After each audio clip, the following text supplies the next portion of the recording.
Hello, good morning. Welcome back to the Craft Castle. My name is Ashley, and today we're going to be doing something really new. We are going to talk all about the M1 Ultra, the brand new M1 Ultra, and I want this to be a live Q&A. So anything that you have questions on about the M1 Ultra, I want to know. And hopefully maybe we could do a craft or two. We shall see. You have to let me know what you want to watch me make. If anything, if you're interested, let me know. Now, before I get started, I just want to verify that my mic is working. Maybe we could do a craft. Yes, it is. Perfect. So like I said, if you have any questions about the M1 Ultra, you want to put them in the comments just so I can answer all of your questions. And then also, I'm sure if you have questions, someone else has questions, and so this will be helpful for everyone. In my craft room, you are not seeing the M1 Ultra. That's because it's over here in the window, because the M1 Ultra does need to be vented out if you are using the laser feature, which hopefully today we will be using the laser feature because that's what we're here for. You know what I mean?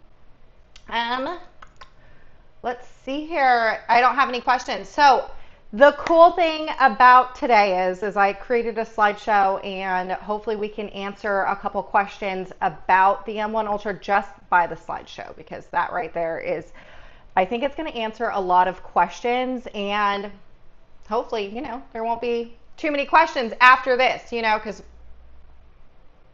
sometimes I feel like the xTool website is a little confusing, especially when everything's in the metric system, or in millimeters. Is that the metric system? I don't know. But like sometimes it can get confusing when it is not in inches and like wattage and stuff like that. If you're brand new to owning a laser, you won't know what any of that means. So hopefully we can answer some of that here today for you, you know, just so everyone knows. Know what I mean? Okay. And again, make sure you leave all of your questions in the chat just so I can answer it for you. But let's get started on the answering some M1 Ultra questions, okay?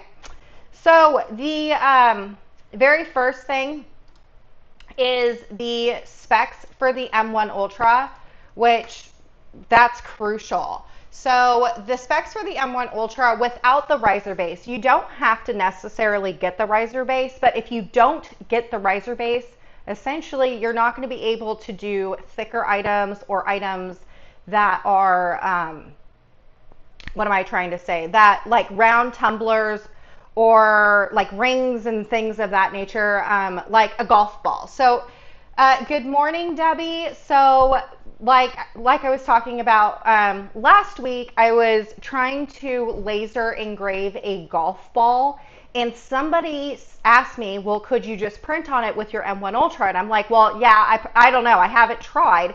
And the reason for that is because I don't have the riser base. The reason why I don't have the riser base is because when xTool sent me the M1 Ultra, they didn't send me the riser base because the riser base wasn't made yet.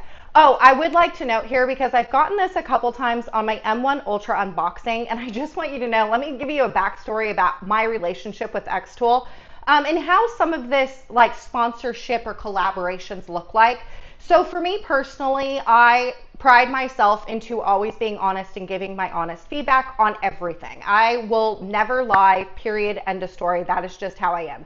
And I'm sure you're questioning all of that, but if you wanted to go back into my feed here on YouTube, you will see an original unboxing of the M1, the original M1, and a few videos after that where I did not have a whole lot of nice things to say about them. And it wasn't really nice things. It was just that I didn't really care for the machine. I was at that point in time when they sent it to me, I was an experienced laser owner, and there was just a lot of growth that xTool needed to grow on in order to get my vouch a seal of approval.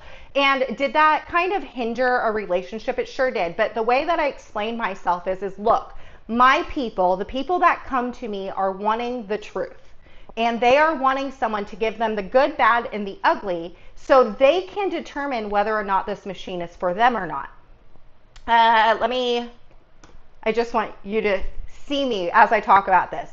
So my entire goal is that I want to give you the good, the bad, the ugly, because if one machine may not be a good fit for you, chances are you could find another machine that is good for you. So like I was saying earlier about the M1, the original M1, I came from a Glowforge and then I had an Epilogue. And if you know nothing about lasers, the Glowforge was like the very first desktop laser printer that was on the market for crafters. And then I had a lot of issues with my Glowforge, and then I went to an Epilogue, which is the Rolls Royce of laser cutters. It is way too expensive and it's a great machine, but what I was going to say is most crafters, what I found out, especially from me, is that I want to be able to cut acrylic. And when a manufacturer says that they can cut acrylic, and then you get a machine, and I have been able to cut acrylic on my Glowforge and my Epilogue for many years. And when a company says that you can, you can cut acrylic, and then you get it, and it's not necessarily the truth. It can cut some, not all, and I just don't like that misleading aspect of it all. So anyways, long story short, I didn't have a lot of great things to say about the M1, but in turn what ended up happening was although I didn't have a lot of good things to say about the M1 just because of the false advertisement stuff, I was still able to garner a very positive relationship with the xTool company because I have this P2. I think I have every single one of their machines besides the F1 Ultra, the new fiber laser. But because I was completely honest with my viewers, I was able to sell M1s because not every crafter wants to cut acrylic or even engrave acrylic, but at least they know what they're buying. You know what I mean? So, and then I was able to sell some P2s because some crafters only want to cut acrylic. So anyways, long story short, I get this comment a few times in some of my new unboxing videos, and they're like, well, you're only saying this just to get free things or whatever. And that is 100% not true in my case. I can't vouch for everyone, but in my case, I absolutely refuse to say anything positive if there's nothing positive to say. Bethany, thank you for this Q&A. Ashley, of course, I figured, you know what, I've been getting all these questions and a lot of questions, and there's kind of the same thing. I feel like maybe we can just learn all of this now and, answer all of these questions, need to know questions. Okay, so let's get back into my slideshow because that's what I wanted to really talk about. Okay, so the M1 Ultra, you need a riser base. You don't need it. Without the riser base, it's 24.5 inches by 19.6. And actually, if you want to, let me show you. Okay, this is what it looks like on my table right now. It's in a window. It doesn't look all that great because you are going to need to vent out if you're using the laser. You can tell it's a desktop size. That is not a very large counter by any means, and it sits on that desktop. If you wanted the riser base, what ends up happening is it just goes higher up. It doesn't get wider or anything like that. It just goes up. Okay, so there's no camera on the machine, and the P2 that is right there, that has a camera. I have the S1 and I have the F1. Those do not have cameras, and there's ways around it. However, the coolest thing, and I've been playing with this a lot, is that they have an app on the phones. They have an app for the phones, and that is actually your camera, and I have been testing it out, and it's actually really accurate. So although it does not have a camera on the laser itself, I actually find it to be really accurate, and I'm not missing out. Originally, I was like, boop. This, we don't have a camera. Who doesn't want to put a camera on their laser? And then with the app, I don't miss it too much. Okay, and then it is Wi-Fi and USB capable. USB? Yes. I was like, UBS, it's USB. So it's Wi-Fi and USB capable. So I right now am on Wi-Fi. So my computer is right here with all of my stuff, and my xTool is over there, and there's no cord connecting my laser to my computer. which is great. The Glowforge is like that too if you wanted to compare one company to another. The other thing that I like too, which I don't think is capable on the Glowforge, is it's hotspot capable. I don't know if you're going to want to take this machine out to like a craft show, if that's something that you were into. But if you have the nice little F1 or the F1 Ultra, that's like super portable, and you can use that for Wi-Fi as well, or the hotspot, which is amazing.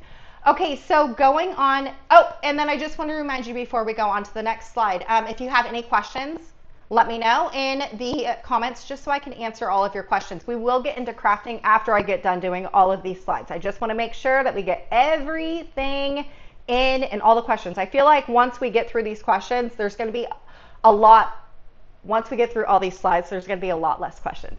Okay, so the laser module, which is the laser, I feel like if you're buying the xTool, you really want to know the laser. Now there's additional wonderful features, but like, let's get into the laser first.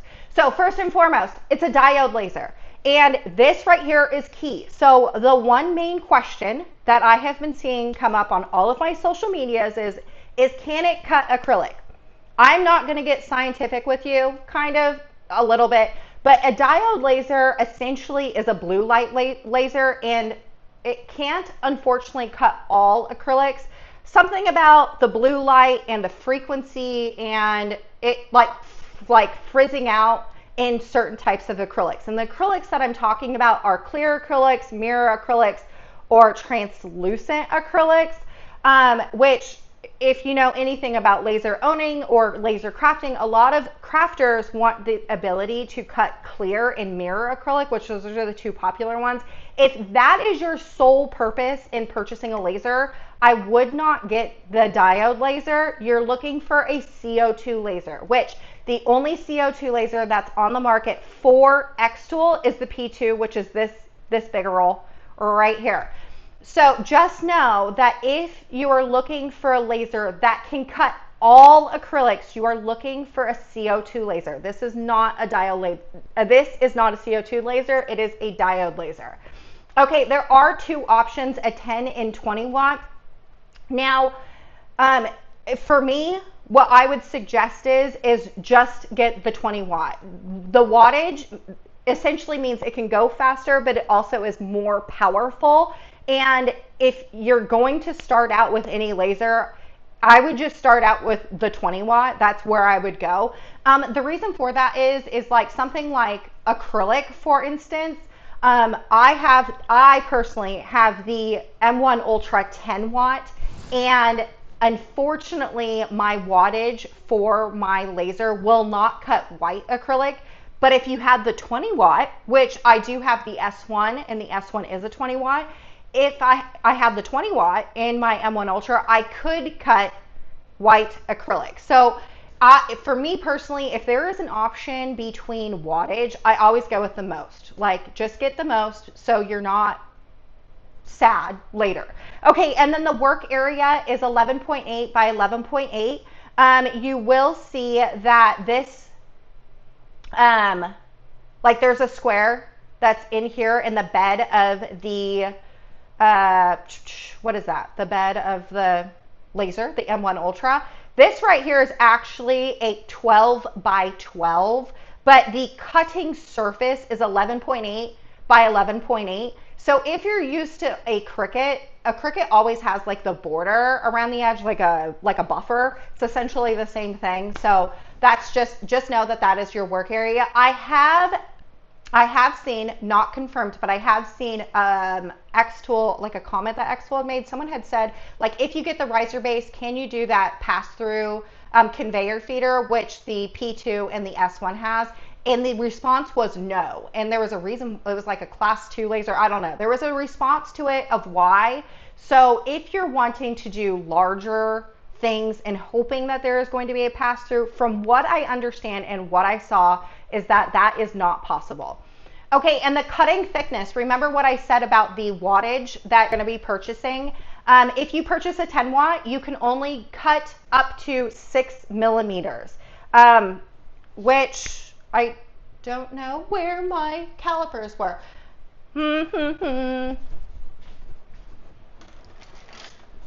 Okay, I got my calipers. Also, if you've never owned a laser, calipers are your besties for the resties. So just know that if you do get a laser, get yourself a set of calipers. And honestly, it doesn't have to be expensive ones. These ones right here, they're linked to my Amazon storefront, and they are the cheapest things possible. Okay, so 6 millimeters, it doesn't look like a whole lot. In inches, that is 0.24, so about 1/4 of an inch. And if you wanted to do 10 millimeters, we are talking about 0.39 inches. So a little bit thicker. Can you see that? I don't know. Calipers are your best friend when you do laser. So for me, the one thing that for me, when it comes to wattage and like cutting thickness, I mean, cutting thicker is the better. Good morning, Donna. You can watch the replay later about about everything that you did miss, but honestly, you didn't miss a whole lot. Just talking about the M1 Ultra that you purchased, which I'm so excited about. Okay, so the thickness, to me, when it comes to wattage, I don't really focus on the thickness. I focus on the speed. I am not a patient crafter by any means. Or I'm just not patient. God did not bless me with the skill of being patient. And so when it comes to wattage, for me, I'm like, you know what? I'm not really concerned about the thickness. I'm concerned about how fast. The more wattage, the faster it'll go. Yeah, it's great that you can cut a little bit thicker with the more wattage, but honestly, let's just talk about it just goes faster.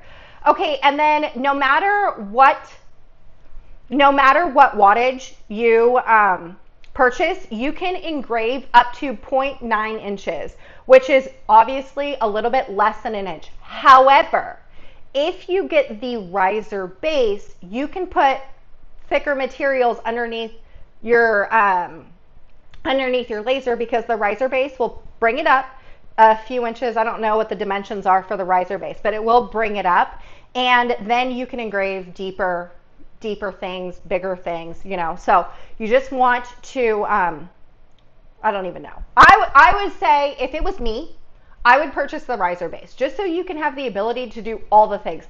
Anytime, oops, I just moved my desk. Anytime I'm talking about like purchasing a new machine and there's like accessories to buy, if you're going to buy the new machine, you might as well just get the accessories, because it's cheaper that way versus like purchasing just the machine and then purchasing each individual accessory later, because you're like, oh, I want to do tumblers, or I want to do this, or I want to do that.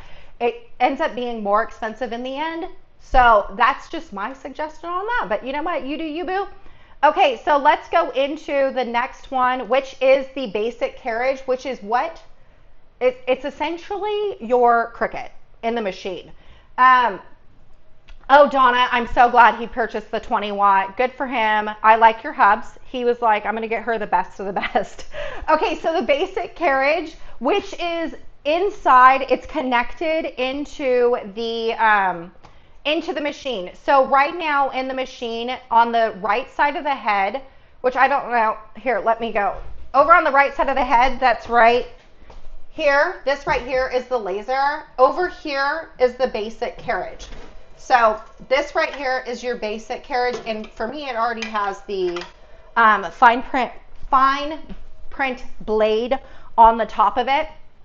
It's just like your basic Cricut housing. So if you're used to having a Cricut, that is what is going to be your Cricut blade housing. It has the same work area as the laser, so you're not getting anything smaller or you're not getting anything larger. Essentially, when it comes to the Cricut blade housing, just to like sum it up real easy, the Cricut can generally cut vinyl, HTV, it can cut foam with the basic Cricut housing. And what else would you do with basic cardstock? Hello, I own a cardstock company and I totally forgot my main bread and butter. It can cut cardstock, so it can do all of that stuff. That anything your Cricut. So a lot of questions is like, can it cut HTV? It can, using the blade. Well, okay, so technically you can cut HTV using a laser. I am so weary uh, about saying that out loud because crafters are wild, man. You let them go with a certain thing and then they just like take flow with it. And I don't want you to cut the vinyl adhesive, you know, that sticky stuff that we put on walls and tumblers and our cars and stuff like that. That vinyl and HTV are two very separate things. Yes, you can cut HTV on a laser, but you cannot cut vinyl, the adhesive vinyl on a laser. And to avoid any confusion, I just like to not I just like to not advertise that it can cut HTV just because I don't want someone hurting themselves. Because when we laser cut sticky adhesive vinyl, it produces a toxic gas that could be very poisonous to you. I don't want to get too much into it because everyone, you know, some people have opinions, and I have my own opinion. Someone else might have their other opinion, and I'm not trying to get into an argument on whether or not we should be cutting it or not. I personally, here on my channel, I don't like to advertise that it can cut vinyl just because I don't want you getting yourself hurt. Donna, okay, so it can cut faux leather, but I'm going to get into that into the next slide because I wouldn't do faux leather with a basic cartridge. Also, with the basic carriage, it can do pens, and it actually came with a whole set of pens, which I thought was great. It does come with a pen adapter. I have seen that xTool was using non-branded xTool pens. I have not tested out what pens all work in the adapter, but it does have an adapter. You can put it into the blade house, basic blade housing, and it can do pens, which if you watch the unboxing video, there's this really cool feature that if you're using the Cricuts and you do like pen feature, you do know that if you're not using like a single line font, that it's like, it looks like a bubble letter. There's this button in xTool where it says like fill. I don't remember. It's like fill something. And then like it filled in all of this right here. I personally am unsure why you would use the pen because there's an ink cartridge and we'll get into that. But like the hubs, my hubs was like, oh, for like, this looks handwritten versus like something that looks printed, you know? So maybe that's the difference between that and the other. Anyway, okay, so this is where the faux leather comes into play. So the multi-function carriage, and let me go and I'm gonna show you the different tools. So over here with the xTool, it has this like really cool case, and inside the case, which also is this right here. So the multifunction tool, this is what you're going to use. And all you do to switch out the heads, all you do is open up, slide the laser out, and slide the new head in, and then lock it into place. That was really quick and easy. Then all you do is just pull this out, and this is where you would put your new tools. And the new tools that are in here, if you upgraded, I believe that you don't have to get all the tools, but again, we're gonna go with, if you're buying a brand new machine, the last thing you wanna do is have to buy something later because you feel like you're missing out. So I would just suggest getting all of the things. So in the multi-carriage thing, you get the fabric blade, which is what you would get on your Cricut maker. So this is the rotary blade. And then, I never put this in right, and it always gets stuck. And I'm afraid I'm going to slice my fingers off. Okay, there it goes. Okay, then they have the foiling tip, which you can also use for scoring as well. But this right here will do all your foiling. You know, the metallic, when people put metallic on their like cards and stuff like that, that's what this. I have seen that someone put foil on like a leather journal. I haven't tried that yet. I'm actually I'm really curious on how well that ends up turning out. And then this one right here is your deep cut knife blade. I'm not sure why you would want to use the deep cut knife blade outside of like foam, because foam you won't be able to do the laser. I mean, you could, but it's not really healthy for you. So this would work well with the foam, but you would just put it into this housing right here into these. They just click into place. Something like this, where maybe we can pull this out. Oh yeah, there, that's better. Okay. Come on, big girl. There it is. Okay, and then you would just put it into place. I would probably suggest putting those in place before you put it into your housing, and then you want to put this over the top of it. When Donna had mentioned the faux leather, I would use the rotary tool. I wouldn't use the fine point blade for it. I would use the rotary tool. And then the deep knife blade, I mean, I don't know, you have the laser, and if you know anything about the Cricut Maker and the deep knife blade, if you try to cut wood on your Cricut Maker, you do know it takes forever. I haven't used this yet, so I don't know what the time difference is between this and the actual Cricut, but what I do know is this thing in the Cricut takes a really long time to cut, and I'm not for that life. We are not trying to be, I'm not trying to just sit around and do absolutely nothing. Okay, Donna, I am anxious to try the infusible ink pens to see if I can sublimate with them. Are you talking about the infusible ink pens that like Cricut sells or that Artistry sells? I believe, Donna, you were the one who mentioned something about xTool showing that they had, what was it, that they had sublimation pens. The pens that I have, I don't believe are sublimation. It just says drawing pen. So I got this like big old box that's right here, and it just says drawing pens. And I mean, it came with a whole lot, but not sublimation. Okay, and then, so I'm not entirely sure if they have sublimation pens. I haven't seen anything. And my contact over at xTool hasn't said anything to me about sublimation pens. It would be nice if they did come out with some. Okay, and we got a Ruth. Would you say this can replace a Cricut Maker while getting more features? Absolutely. I would say, and I think of this as like my daughter, because she's getting ready to go to college and she is a crafter, but right now she is blessed to have a crafty mama. And so anytime she wants to craft, she just comes to my craft room and just grabs what she needs and then like disappears with my stuff. You know what I mean? And when I talk about her like moving on, this is like the perfect all-in-one machine. It is, I mean, to me, I feel like, yes, this will replace a Cricut. This will replace an inkjet printer. Someone had, in one of my videos, someone was like, it won't replace an inkjet printer. I don't know why it wouldn't.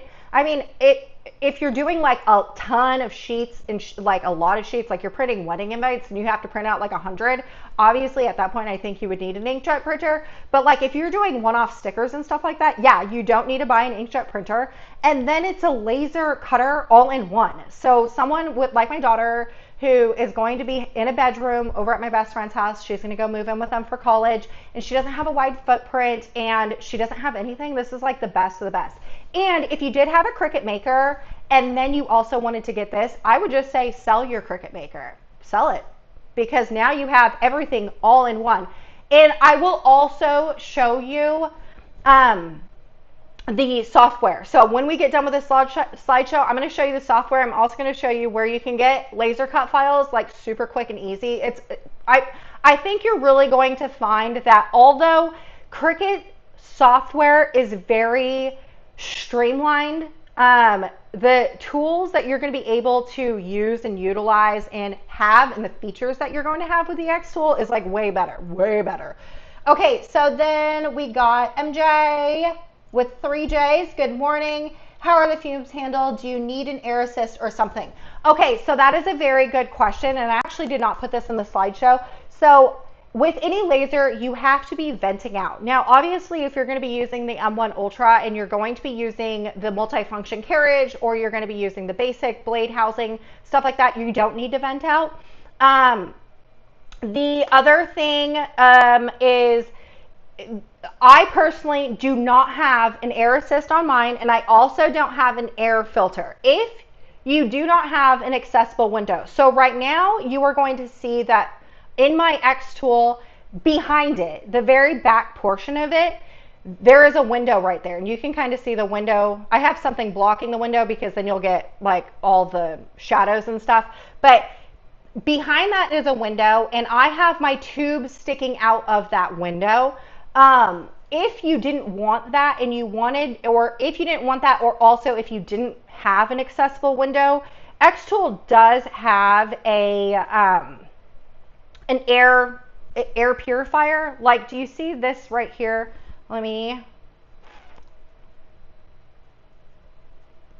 This right here, this right here is an air purifier. You can hook up this, and you can purchase it. You can hook up that to the M1 Ultra, and then it will, you don't have to use an accessible mirror or a window. I do have to tell you though, my xTool P2, I have that big old air purifier that's right there.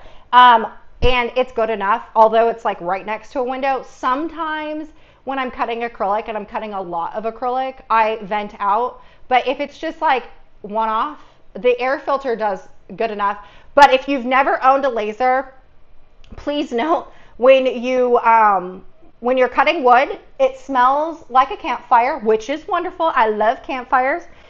When you're cutting acrylic, it's going to smell like, no matter if you're venting out of a window or if you use the air purifier, it does not matter.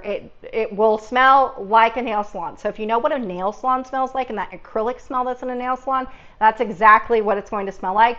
Some acrylics stink more than others. Like mirror acrylic smells like a nail salon and rotten eggs. But I have a very sensitive nose, so just know that. Okay, Donna. They used a family photo and pressed it onto a blanket during the live, but with no explanation on ink or process, and I would hop right on the module for the sublimation. I honestly wonder if they printed that on a sublimation printer, because I don't think that you would be able to print unless they're coming out with a sublimation ink cartridge, which, oh my gosh, if they did that, because right now the standard ink cartridge, which we're going to get into the printing module, it is just standard Inkjet ink, not sublimation ink. Someone had asked me too if we could print directly on a t-shirts and if it would wash off or not. I'm assuming it would, because it's just standard ink that's in the ink cartridges. But like, if they could make an Inkjet or a sublimation cartridge, like printer cartridge, that would be, they're already changing the game. If they did that, yeah, for sure. But I have not seen any of that. Okay, we can now print on items too thick to run through a standard printer. Yes. So this is something that I have been just like, I'm sure you've seen it everywhere. I know Donna has, because I keep talking about it, but like printing on wood slices, this right here is a wood slice that I print on. And I'm going to talk to you about the printer module, because I think it's stinking amazing. The fact that I put this piece, and let's just put a set of calipers to it. This is a piece of wood. It's 0.39. Oh, whoop. Okay, it technically is 0.39, but when I slide it out, okay, there we go. 0.39 inches. So this thing right here is 0.39 inches thick, and it's wood, like straight up wood, that I printed on using a picture that I just took off my iPhone. That's this one. Some people ask me, like, is it bright? I probably could show you the real picture. You can just see my phone home screen. But like, the difference between the two, good. It's the same picture. This is the same picture. So when someone had said like, oh, it's not as bright, you can change the settings. You can prep things differently. So like this one right here, this was my first shot. And then this was my second shot. Oop. Everything's backwards when you do stuff like this. But you can see that this smaller one kind of is fuzzy, and this one, the larger one, is not, and that's just because I prepped it differently. There's definitely ways to prep things to make them look amazing. We can now print, sell Sell the Cricut, says the one who has a half a dozen of them. Okay, I will have to tell you, the only reason why I have a half a dozen of them now is just for comments like that. I don't use them, and if now that I no longer use them full time for my Etsy shop, I don't have a use for all of those. I definitely did when I had my Etsy shop full time and I was working full time with my Etsy shop. I definitely had a use for them, but if it were me, I wouldn't have them, and it's only there for looks. I can tell you right now that I'm probably only famous for the amount of Cricuts that I have and not for anything magical. I'm just saying. Okay, so oh my God, just think of all the Christmas ornaments you can print and then cut. Yes. So that is my thing, is like Christmas ornaments. I have like a whole stack of like wood discs and other things that you can print on that would, like, it is all the things. And if like you were at a Christmas market, so I come from a business background. I started crafting back in 2012 when I had my son, and it just helped me like get rid of some of my postpartum depression and anxiety. But because I got let go of my job, crafting instantly came my full-time job. And so a lot of things that I do when I'm crafting, I'm always thinking of like the business person, like trying to make the money. I feel like we don't have a lot of time to craft just as like normal crafters, but like if I could convince a stay-at-home mom that's just trying to make a couple extra dollars and she's kind of crafty, and I can like convince them to do it this way to make some money, that's where I'm at. So instantly I was like, oh my gosh, this thing is small and portable, it's lightweight. If you were doing Christmas markets and you just had someone like airdrop you a photo and you can print and then cut it all within that one like Christmas market, just think of how much money you could make. I'm saying, this thing right here, plus that and the F1, if you had the F1, if you had the M1 Ultra, you could print then cut and like literally print and then cut all in one machine. If you had the F1 or even the F1 Ultra, that thing right there is itty bitty and so small and so easily you can take that anywhere. You can make your own personalized wooden ornaments like with like engravings and stuff like that. But the other thing too is like this right here is real gold, and I was able to engrave it and I wear it all the time. There's some engravings there on those longer things. If you could do that at a Christmas market, these things right here took like 2 seconds, 5 seconds. I don't even know. Like, it was super quick. Could you imagine how much money you could make? Bananas. Okay. So, let's go over to the printing module. Boop-doo. Because that's where we're at. So the very last thing, which we've kind of touched base on it a little bit, is the Inkjet printer module, which to me is like the revolutionary thing of it all. Like, if you have a Cricut, great, you have a Cricut. If you wanted a laser, great, let's get this laser. But like having the ability to print on a slice of wood, and there's been a couple questions on if you can print on acrylic. The answer by itself is no. However, I am always one to try and defy the answer of no. No one tells Ashley Falco no. I just want you to know. So if there is a no, I am going to find a way around that. And I have found a way around that. I hesitate on showing how to do this because most acrylic cutouts that are being supplied, like even in my cardstock warehouse, I supply clear acrylic rounds or like ornaments and stuff like that. If you were to prep it the way that I'm going to show you, or I would show you how to prep it and then print it, you're still not going to be able to see it because it doesn't have like a white background like a traditional UV printer. But if you found a acrylic cutout supplier that was like selling white things, like this is white acrylic that has print on it. If you were to find somebody that sold white acrylic paints, then yes, you could. But like I would hate for you to think, oh my gosh. And then on top of that, you can't even cut clear on your M1 Ultra. If you got the 20 watt, you could cut white acrylic, which then would be helpful. So I don't know. My answer to this is yes, the go-to answer of what everyone says is can you print on acrylic? And the go-to answer is no, you cannot. It's not porous.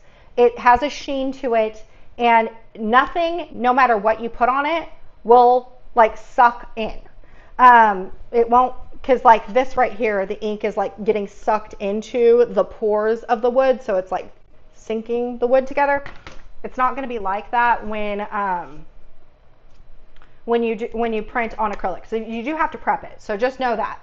I need the acrylic hack video. I will show you for sure. I will show you the acrylic hack, but I just am very weary on it just because what I struggle with when it comes to videos or things like that is like, I don't want,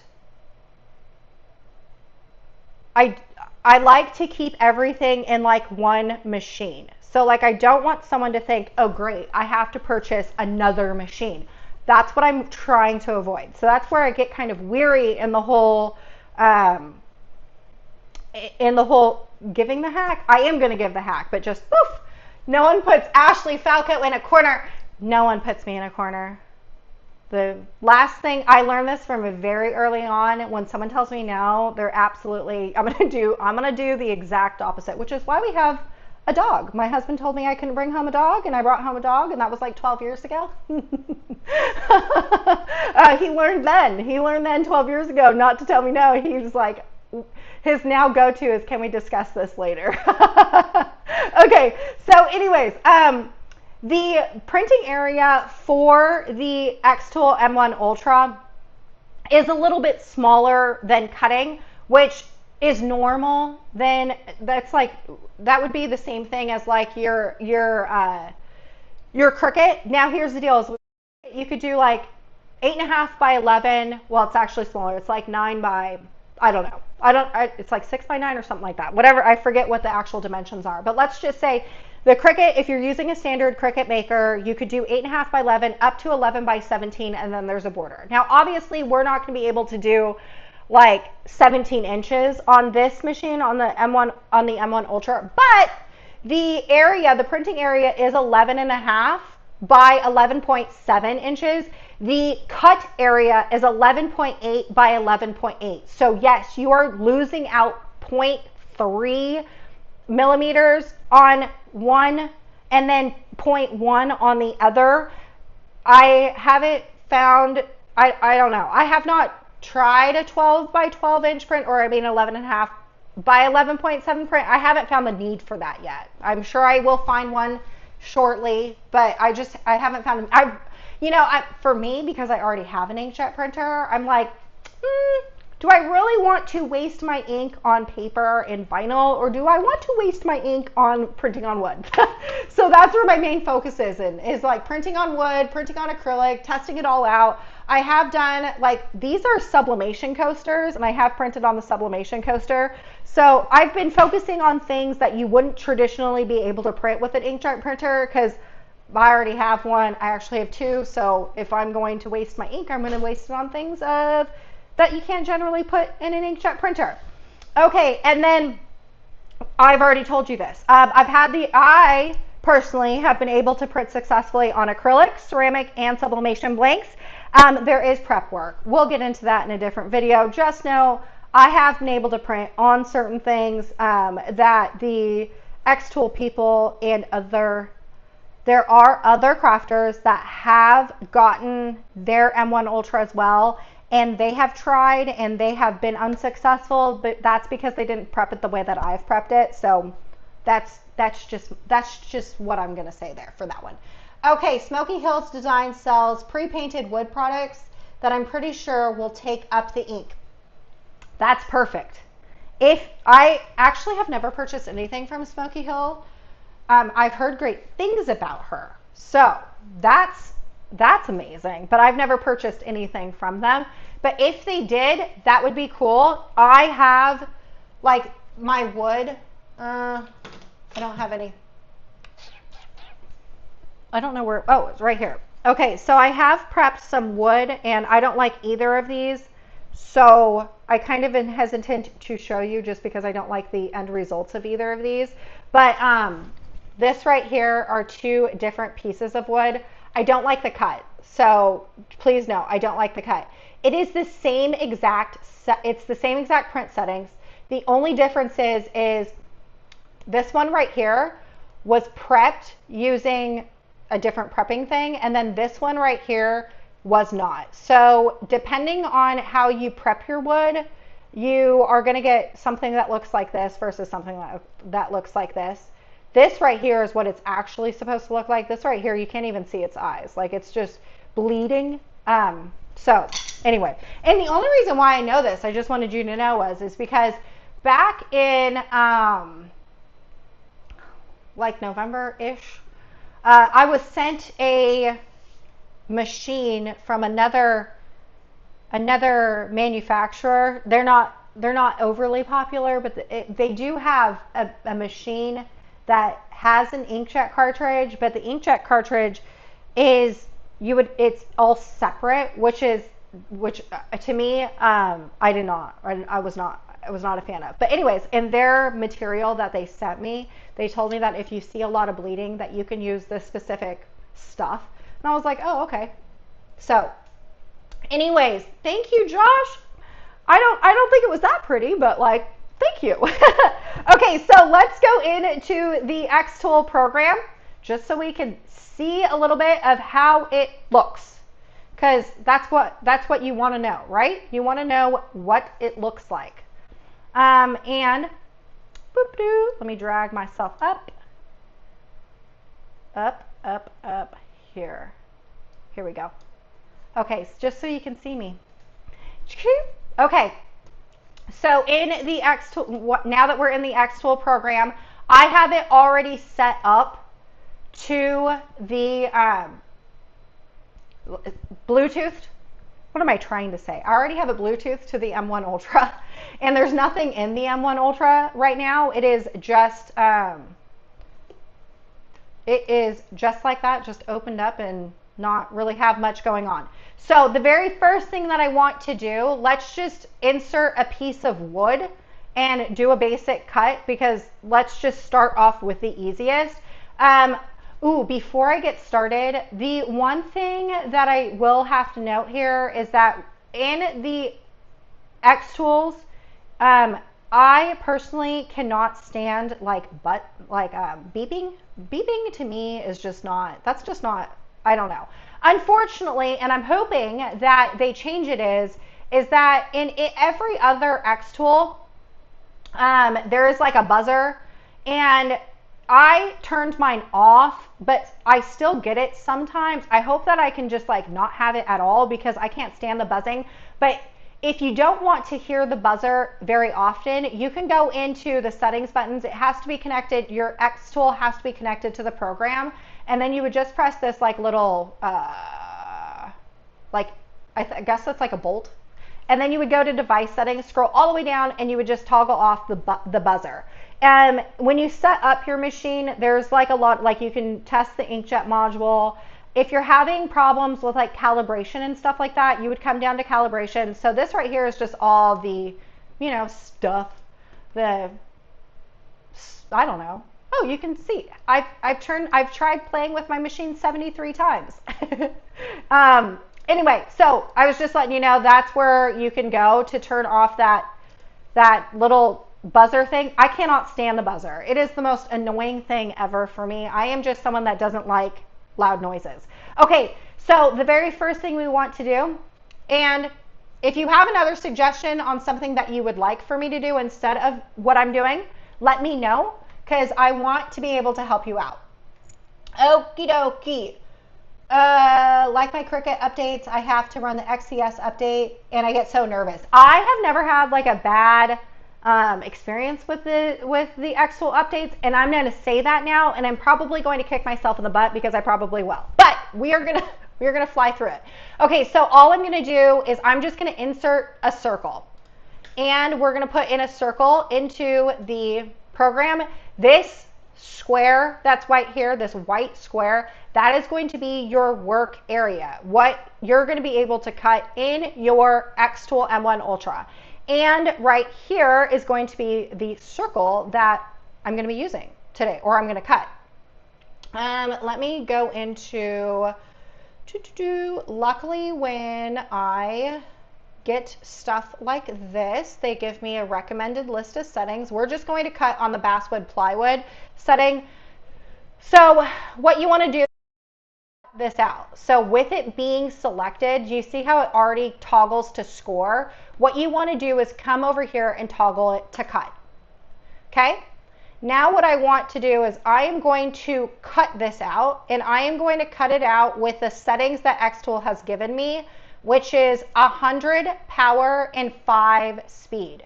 So we're going to go to power, and we are going to go to 100.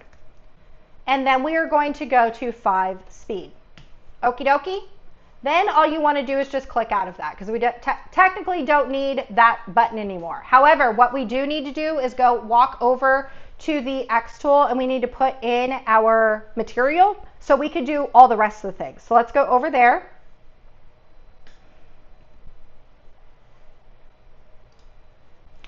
Okay, let me go get a piece of wood.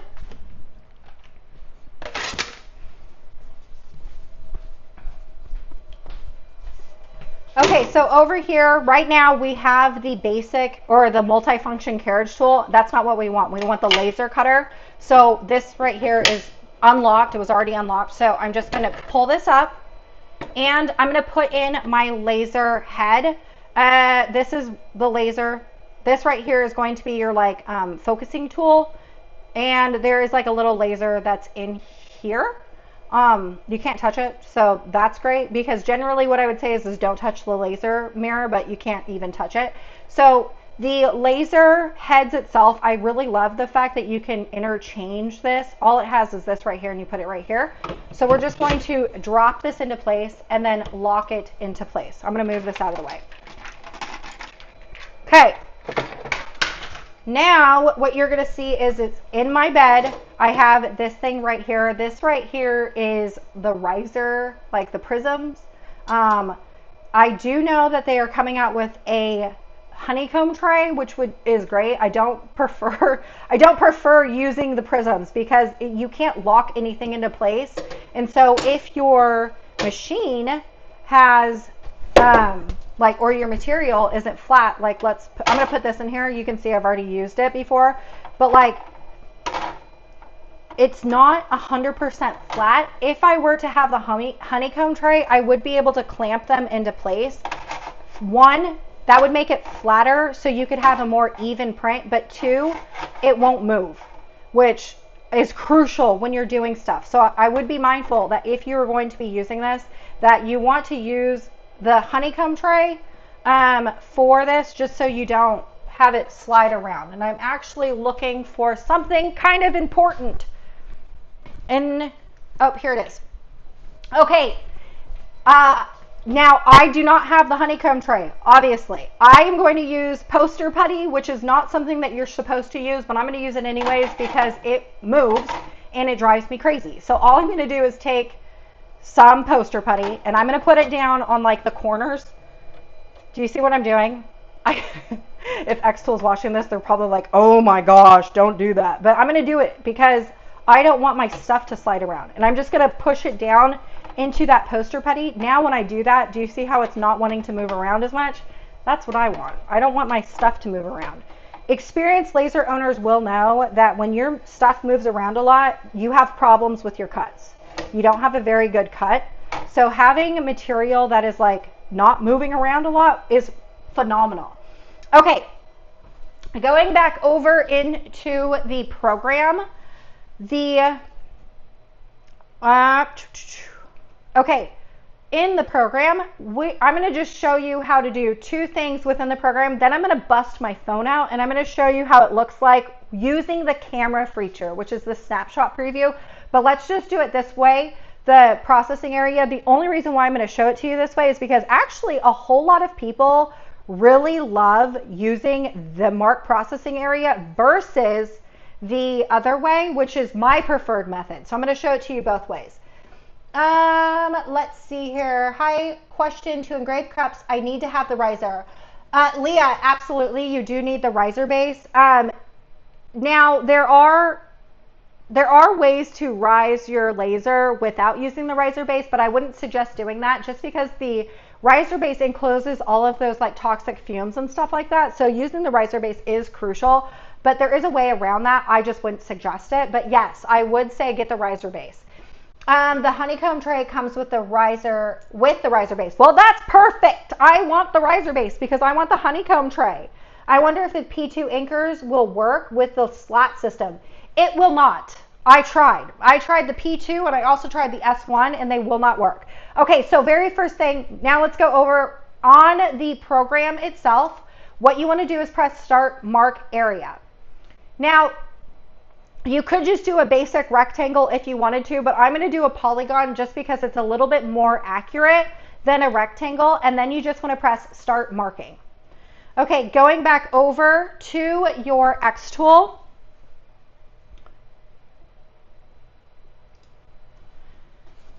When you're over here, what you want to do is you want to take this, and you're going to see this like little thing. I don't even know what this is called. Hair point.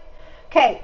The reason why, and the other reason why I like the polygon is because we're going to be able to create a shape that goes and avoids this thing, because you obviously can't cut here because there's something been cut here. So I am going to go to the bottom right, and this little thing right here, I'm going to put that corner into the bottom portion of my material. So I'm going to line up my corner as best as possible. It's going to be hard to see, at least for me. And at the front of your machine, there's two buttons. You just want to press the plus sign. And then you want to go over to the other, we want to create another point. I'm going to create a point that's going to be like ends close to here. So I'm going to go down here. It's going to be hard to see.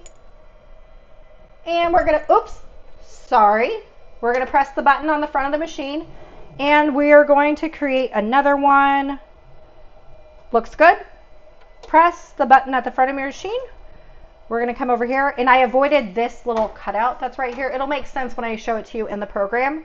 We're going to press the plus sign, go all the way to the top corner, press the plus sign, and we're going to go all the way to the right corner and press the plus sign. Okay, we're done. We started here, and we're here. It's going to close the shape here in a second when we go to the program. So at the program, it is going to look like this. All you want to do is press End Marking. And you see the shape that's right here? You can't really see it right here, but you can see it up here. That looks like what is in my xTool's, so I'm just going to press Done. Okay, so now when you're looking at this, remember we avoided this like left corner thing. The reason why we avoided it was because of that, that little cutout of the panda bear thing that I had created. So because we did that, now this right here, obviously we don't want to put anything in here because that is where our cutout is. This little circle right here, we can put it anywhere in the white working area, and everything that's over here inside this like funky looking shape is our material. Now obviously I could not put this circle hanging over here. And the reason why, do you see that this blue line carries over into the gray? The reason why is because that's past my work area for my xTool. Hey, you can add the air assist. Yes, you could add the air assist to your 10 watt if you wanted to. I do not have the air assist. I don't know. The benefit of an air assist is pulling air away from your material, but I don't have one, so I don't know if the quality of cut gets better or not. I would hate to like say one thing and it really isn't, you know what I mean? But yes, you could. I have this machine and way too much accessories to be delivered tomorrow. So excited. Just do not tell my wife that I added every option and then some. Honestly, I think that it's a great thing that you added everything together. Like you avoided having to rebuy things and it be more expensive later. So I'm actually really glad that you added in every single accessory. Fui, you need anchors for the wood on those triangles. I do. Absolutely. But, you know, the little poster putty does work as well. Okay, so now what we want to do is I'm going to take this circle. We're just going to do a test cut, right? So I'm going to put this circle over here. Do we want to, yeah, let's do it over here. I hate wasting material. We'll do it right here. So then eventually I can just have a straight cut right here. Okay, but the very next thing, which is quite important, is we need to autofocus. We need to tell the machine where in the world we have, like how thick our material is. So going back over into the xTool, all I'm going to do is I'm going to move my head over, and you know that little thingy that I was showing you, that like measuring thing, we're going to put that onto our material. It doesn't matter where it's at, you just need to put it on your material. And then over at the xTool, what you want to do is you just want to press this little ruler. You could manually put it in. I'm not going to. I don't like to manually do anything. I like to auto everything. So we're just going to press this arrow. And I have to close the lid on my machine first. This is where sometimes I wish there wasn't so much safety features, but my husband would say, this is why you need them, because you would do things that are unsafe. So we are going to close the lid, and we're going to press that ruler again. Now your machine is going to do like an auto focusing thing. You're probably not going to be able to see it too much while it's doing its thing, but you know, if you can see it, that's cool. But now that it is done, you're going to see that this number, there's a number that's right here. It just auto-focused, which is great. Okay. There is a framing button if you wanted to frame. I'm not someone that likes to frame, especially when it's something like cutting on a piece of wood. I would probably do the framing if I was engraving. If I was engraving something, I would do it, but because I'm just cutting something out on a big piece of wood, it's not that serious. Okay, let's just go and press process. And then the great thing is it will tell you, the M1 Ultra will tell you exactly what you need. So you need to make sure that you have the riser base or the base plate or the riser base in place, which I do. The module that you're going to need is the laser, which I do have it. So then what you want to do is just press start. And then over at the machine, at the front of my machine, it has a blue light, which is perfect. So then what we're going to do is just go over to the machine. And when we did the framing, we pressed the white plus sign. Now you want to press the silver one. And it's going to do some cuts, or just one cut. It's not very loud. It's a pretty quiet machine, which I do love.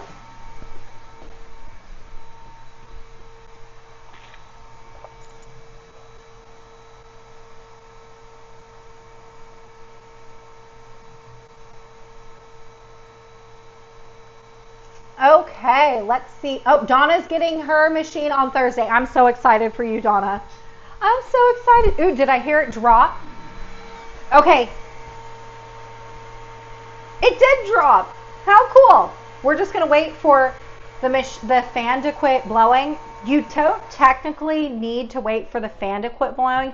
However, if you don't and you open this up, you're going to get a lot of those fumes. If you keep it shut and let the fan continue to suck that air out, the air is going to go either in your air purifier or out your window, which I'm going out my window. So we're going to open this up, and I'm going to try not to move my piece of wood. And here is that piece of wood. So this is unmasked, and there is not any type of scorching on the back or flashback or anything like that, which is wonderful. My hands are going to get a little dirty from the sides of that, but like outside of like the scorching or flashback, there is none, and this is without the air assist. So when you have the air assist, generally that means that they're going to be pulling more smoke away from your material, but like you can see there's nothing there. I mean, there is a little bit that's right here, so maybe the air assist would help that, you know, make it to where it's non-existent, but like that's really good for having no air assist. Okay, now let's see here. We'll go into complete, and let's just go over into my favorite place, and we'll just get a printable file, and let's do a printed file. So we'll go into Creative Fabrica, which is something that I love. I love Creative Fabrica. It is my most favorite website to do all the things. And I'm just going to download a printed file, a PNG. Ooh, look at this ghost coffee. Let's just download this. Is it too early to be celebrating Halloween? I say yes, but you know what? I think this ghost guy is so cute, so I am going to just download him anyway. So all you need to do at Creative Fabrica is just press that download. This also, whoa, you went huge, but let's go over here. So if you had a laser, which that's what you're here for, is to get a laser, you could just put in search in laser and you're going to have access to all these files. These are all laser cut files. So if you're brand new to laser ownership, you have no idea how to create a laser file, having Creative Fabrica in your back pocket is amazing. I have never found another website that has as many laser files on hand, like ready to go. The great thing about Creative Fabrica, if you've never signed up for them, and I'm just going to let you know on this, is like if you wanted to sign up for them and you have previously, but you have a new email, I would use the new email because they're doing a Christmas in July thing. So if you sign up and you sign up for the yearly, you get a free $55 like HTV toolkit and stuff like that from Caesar, which is amazing. So anything for anything free. So I'm just letting you know. But I mean, if all I did was put in laser, and we have over 125,000 laser files, and it's actually more than that because like in this laser file that's right here, they have a lot. So just keep that in mind. Let's see, Donna, your settings are spot on. I find some of the xTool's presets are too hot. So I will have to tell you though that whenever I do settings and stuff like that, I always suggest trying to figure out your own settings, even if it's something that xTool has given you, because sometimes my settings are not going to be your settings. So that's just something to keep in mind. But okay, so going over into the xTool program, I already downloaded that Halloween ghost, right? So all I'm going to do is find that file and I'm going to drag and drop it into the xTool program. I love the fact that we have the ability to just drag and drop. It's very easy just to import any type of files. So let's just say I'm going to scale to fit the canvas. It doesn't really matter. You can do one or the other. And this is going to be my cute little ghost. I probably should do something that has more color. Let me go back. Let's go back to Creative Fabrica because now that I think about it, printing white that's not going to be amazing. Okay, so let's go back over into Creative Fabrica and I'm going to find a file that has more color to it. Because that is one thing that I have had questions about the most is like the color, like how vibrant is the color. Let's see. Ooh, what's this one? This one's, my daughter loves dinosaurs. Is this bright colors? We're gonna go back. I struggle. I have like commitment issues. All it is just one single print. Why do I have to make it more difficult than it is? I don't know. Ooh, this right here. Hold on. Sorry, y'all. I want to download this. I'm going to favorite it and I'm going to download it because this right here is a Wonka font. Heck yes. Yes, I want a Wonka font.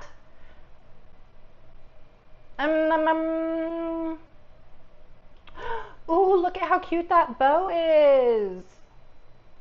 Should we do the bow? The bow seems to be pretty cute. Okay, let's just do the bow. We're getting close to school time.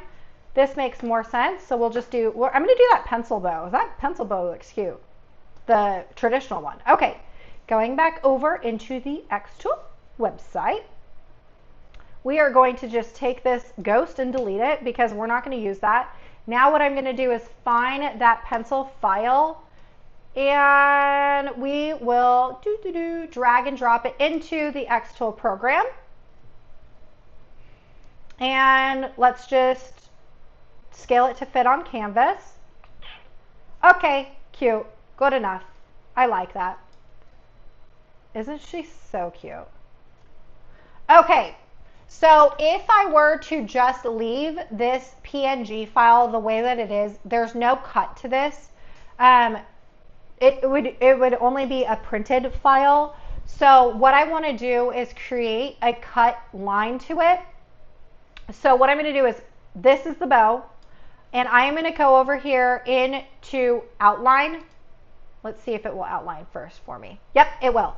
Okay, and then it may be hard to see on the screen, but there is going to be this like light blue line that's around here. We are creating a new cut file or something new. Outline is also offset if you were using your Cricut. So this right here, this blue line, is what I want to cut out. I do want to give it a little bit of a buffer, so I'm going to make it just a little bit bigger.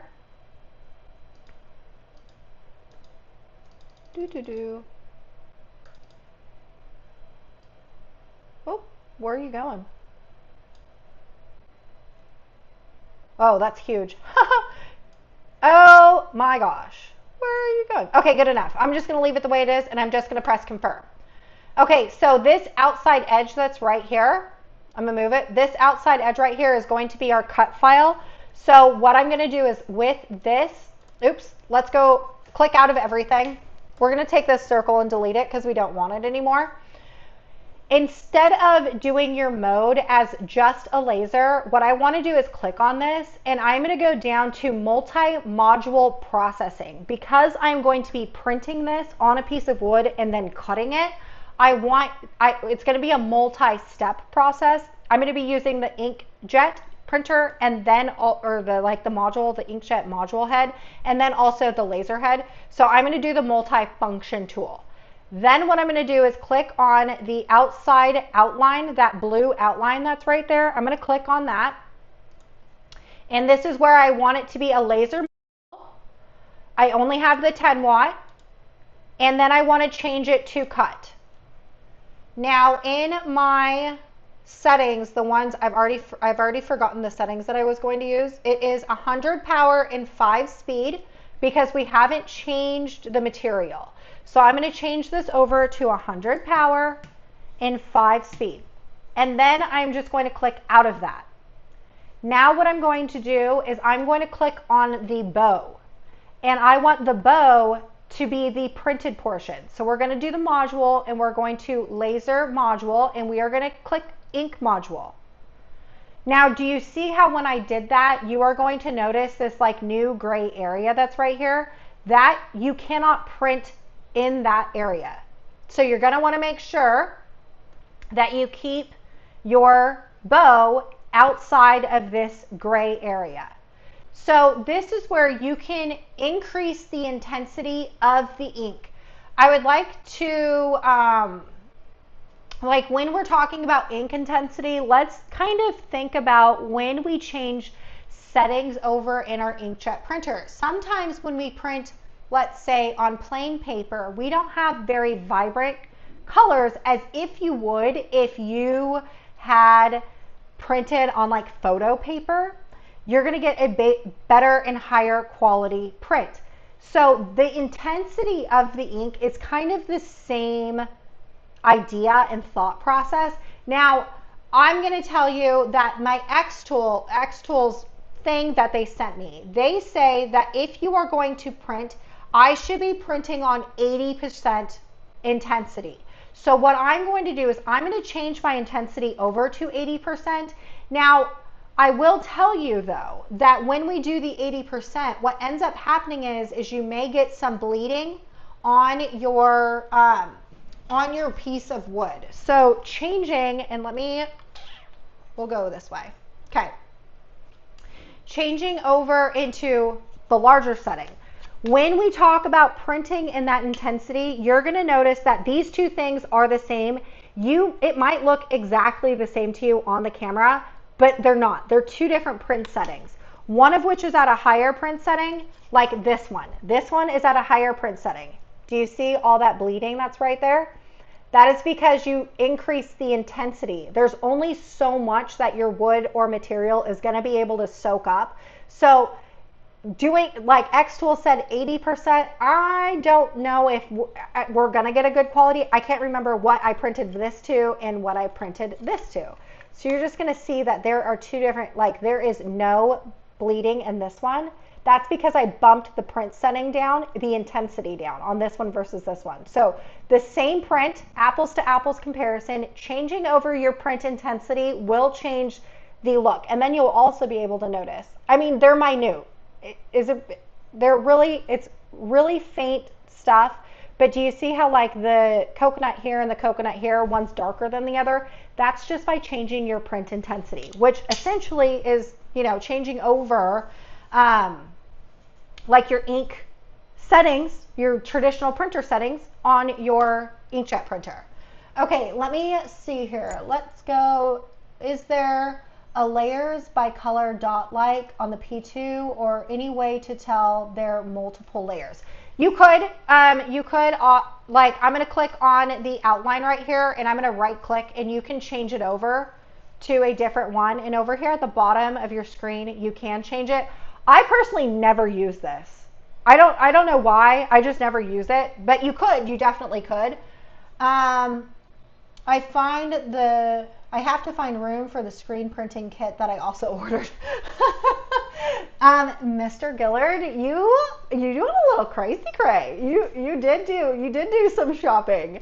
Okay, so we have the inkjet module. Then we have the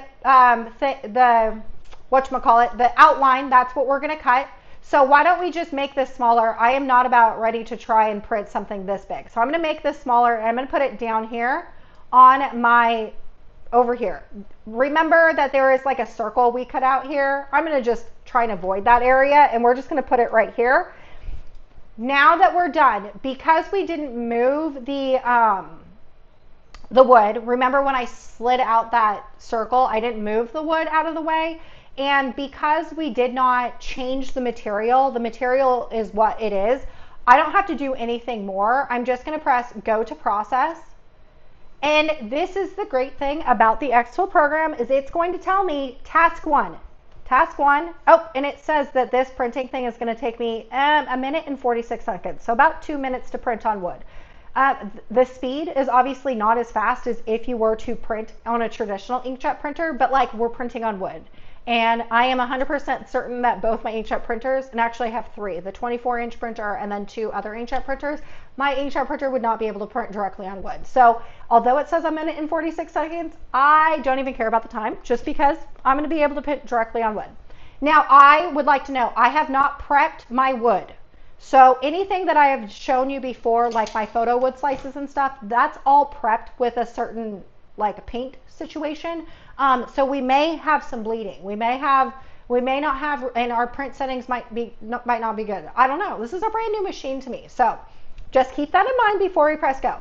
Now, again, going back over into the tasks, the xTool M1 says we have to have the base painted, which I do. And we need to have the inkjet printing module in place. So going over into the xTool, what we want to do is we want to, very first thing is we want to take this out. So we're going to flip this up and slide this out. And we'll move this over. This right here is your inkjet module thing. And this looks like this. I'm not going to pop it out, but there is an inkjet, like a cartridge, an ink cartridge that's in here. Okay. But before we get started, what I want to do, bloop, hold on, gotta get my tissues. Okay, you're gonna see that there's this thing right here. This little pad will come with your xTool. I'm gonna peel it off. They give you such a big pad for not a big. Your inkjet module only uses this, but whatever. So you want to get a new pad.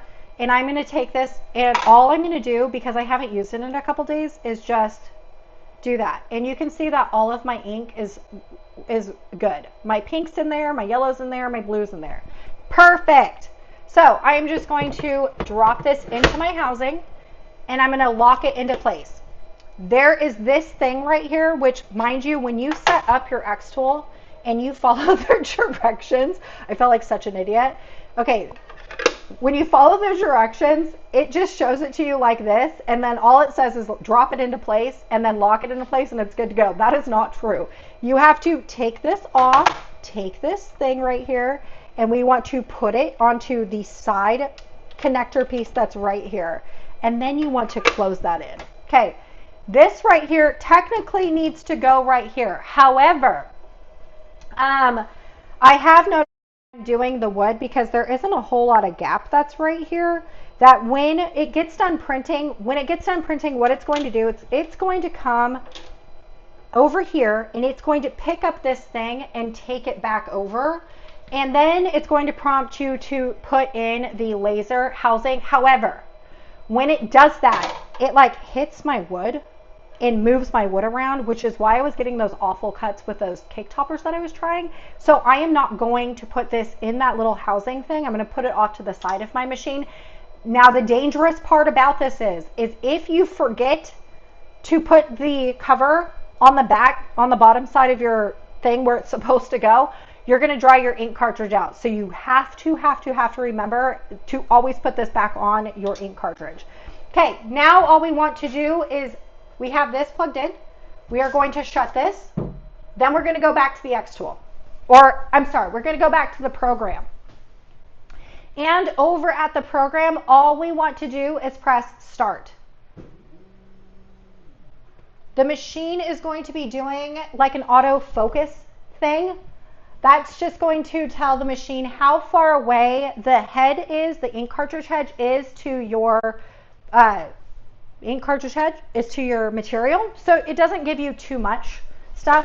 Now that that's done, all you want to do, I have on the front of my machine, you're not going to see it, but on the front of my machine you have a blue blinking light, which is great. That means it's ready to go. So now you just want to press the silver button, and it's going to test over here.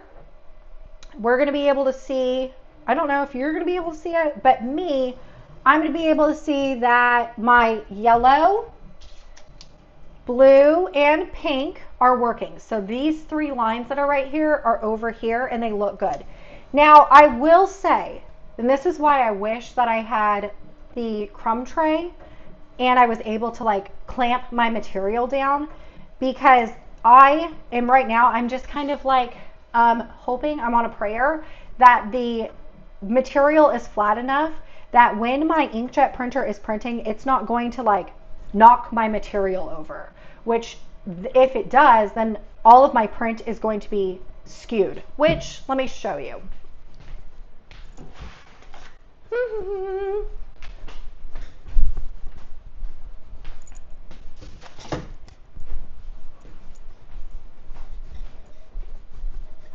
Okay, since we're waiting for that, when you talk about printing and you don't clamp your material down, do you see these three prints? They look great. Let's not focus on the laser. Let's focus on the print. They look great, right? But then when I went to go and cut, you can see that the cut is off. That's because my material isn't flat. And when it was moving, the ink was moving, it knocked my material out of place and out of line. So like even the hat right here all looks skewed up.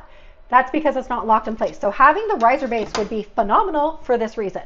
Okay, so now over at the program, it is going to say that the M1 Ultra task is done. So I'm just going to exit out of that. And then it will also say that now that I've done one, we want to press next. And it actually took a minute and 19 seconds. So originally it had said a minute and 46 seconds, I think.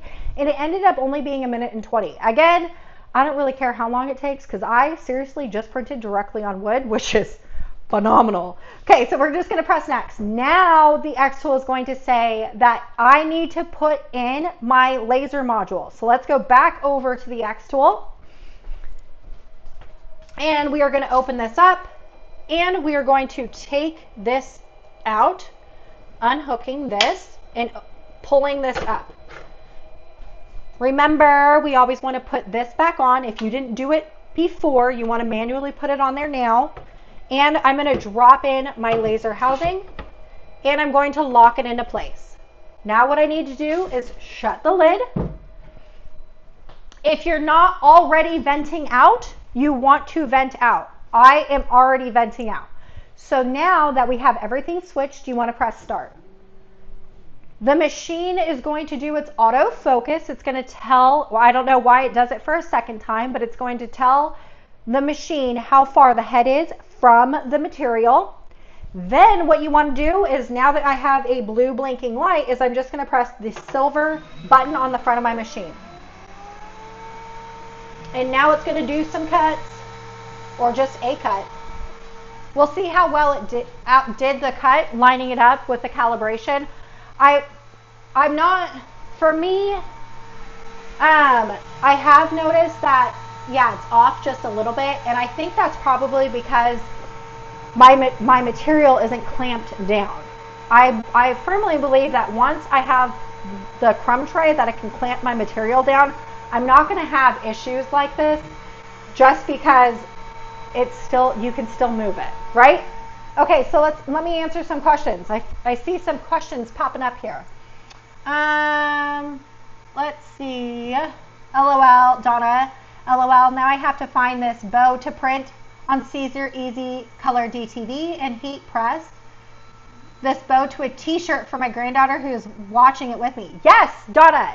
Let me know, and I will send you a DM later today of this file. It's so stinking cute. I love it. Okay, so it's off. And I know it's off, and I know the reason why it's off is because I didn't clamp it into place. But again, I don't really have an option here. I can't clamp anything into place. So we're just going to pop this out. Is this terrible? No, the cut is not terrible.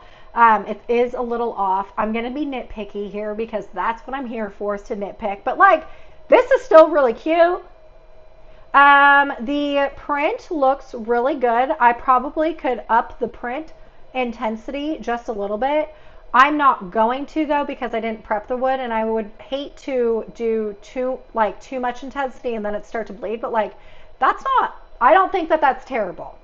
I really don't think that that's terrible at all. I would note, though, that I think that see how this moves. This isn't really set into place. So if this knocked just a little bit, you're already not good. So having the crumb tray in place in order to clamp your material down, I find this to be essential. Essential. I think that this is like the thing that you need. Crumb tray, so you can do things like this. Now, if you weren't cutting, if you weren't doing the laser cutter, and you were doing like printing on fabric or something like that, and then cutting, not using the laser, I don't know if it would be this off. I'm not entirely sure. But this right here like lays down, and there's two-sided adhesive to it.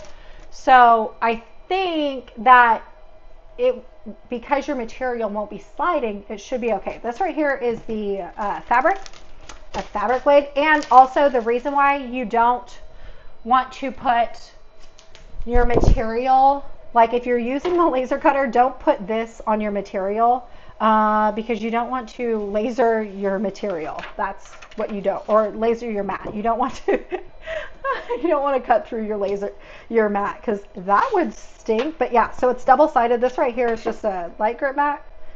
You can see that I had some fun printing on it, but it's double-sided, two-sided sticky tape. Ooh, someone had asked me, hold on, let me see if there's any questions.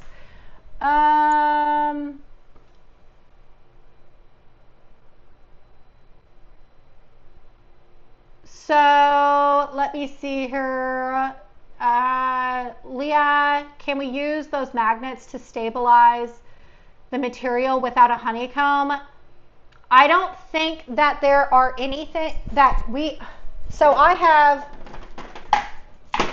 hold on, I'm pulling it out. So I have two sets of tie downs.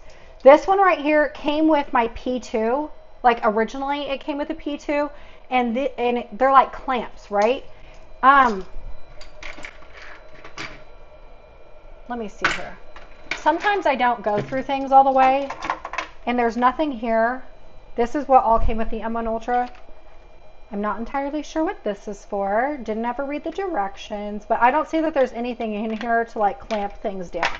So if you have the P2, this is what originally came with your P2, and I can't make this smaller. I tried. I definitely tried to like try and pin this down to my material, and it did not work. And then, okay, so there's that. Then you have these things that are the honeycomb tray. This one's for the P2. These are my P2 honeycomb trays with the metal. And they're so large. And I don't think that there's any metal for it to like grab onto either. Yeah, won't work. Okay, then my S1, which currently right now is my holder for all the things. The S1 tray, like the honeycomb tray, the S1 is like a lot larger bed, so the tray won't fit in here, which means you won't be able to use the S1 comb tray in here. So the other thing is for the M1 Ultra, you can use the riser base, right? And someone had asked me in a video, like, I can't imagine having to clean this or whatever, because it might be difficult. But there's going to be, and I don't know if you can see them, but there's like 2 screws down at the bottom. I was already playing around with this. And all you need to do is unscrew the screws. Come on. Unscrew those screws and then pop this out. And then this would be where your riser base would go, like underneath. And so you can pop it out. The other great thing is you can wash this. So washing this, because someone was like, oh, if I wanted to switch from the laser to the matte, how hard is it to clean? It's not that hard. You would just pop this out into place, and then you would just push these back in and secure them into place. Like that. Okay. Now, let's see, Donna, I can't wait to try and print on pre-painted wood to see if it reduces the bleed. I see the need to purchase additional mats. I think I like to have mats loaded and ready to go while I weed. I think having a mats is like crucial. I think having additional mats are crucial. I don't think that you need like the whole having your like fabric mat. I don't know. I'm not someone that uses the fabric, like a fabric. I'm not someone that uses fabric very often, so I would probably use the fabric mat for like, you know, whatever, like a traditional HTV thing. Okay, so let's go into the xTool because I wanted to show you the camera. The lack of camera feature is kind of a bummer. And I was like, oh my gosh, why would you create a machine that doesn't have a camera? But then I was like looking at these like weird little dotty things. They actually have them also for the S1 as well. So if you have the S1, mine, I have to install mine. I don't know if they come with them now, but like I have these dots in my M1 Ultra, which I think is great. So over on the app, I'm not going to update. I hate updating. We're going to go discard. And I am going to hook up to my M1 Ultra. Says it's on. Wi-Fi. Okay. Anyway, let's just go into add a project. And we are going to go into new project. And then I'm going to go to snapshot preview. And we are going to snapshot preview. So you can see right there, this is my live camera. Let's put in where'd that mat? Here, we'll put this one in. Nope.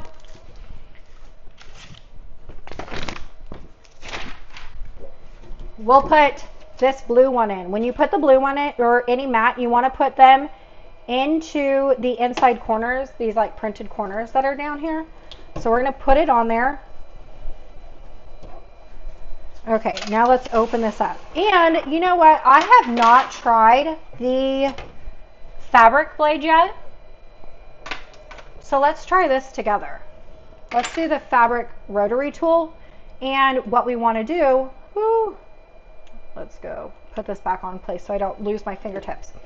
We want to put in the multi-carriage plate. So we're going to open up the laser, slip that out, open this up, taking this, you see those like arrows that are right there? You want to put that into the arrow. Try not to chop your finger off with the rotary. And we're going to close it into place. We're going to put that right there.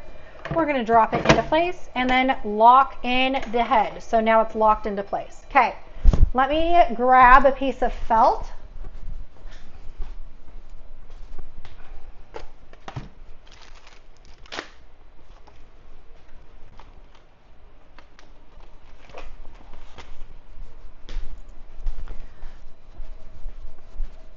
Okay, and actually, I have an option for you because I was just looking at the stuff that xTool sent me.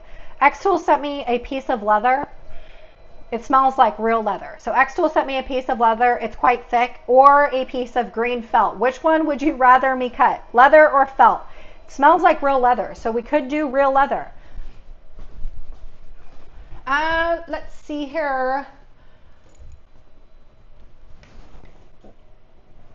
Donna, I don't have an iPhone. Does this camera by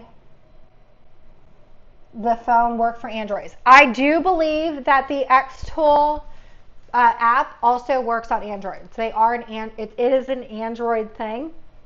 Let me know what you want to see. Do you want to see me cut thick leather or do you want to see me cut the felt? I have to tell you though that I'm not guaranteed success on either because I haven't tried either yet. So we are gonna see this together whether or not it works or not. Oh, I am so thirsty.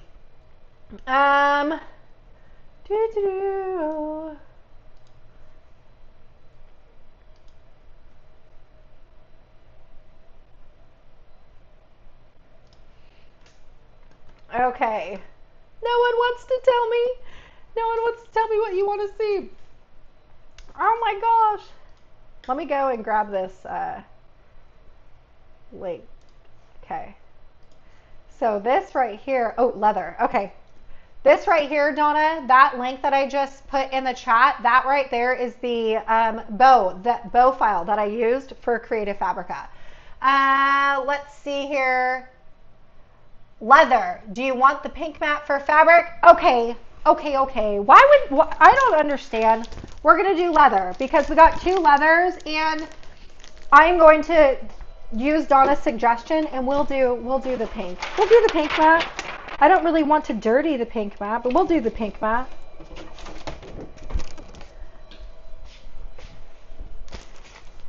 We're opening up a brand new fresh. I tell you, I feel nervous now. Generally, I try and avoid like things I don't know how to do on lives because I don't want to like get frustrated, but we're gonna try this together. Ooh, I just shocked myself. Youch. Okay, putting it in there. There is like a there's a film on one side just like a traditional Cricut mat, so I just took that off, stuck it on there. You just want to like press it down really good. There is going to be a second film. You're going to take this up. And we're going to do leather since that is what I've seen. And we're going to go with the top leather. Like we're just going to put it good side up. Let me see here.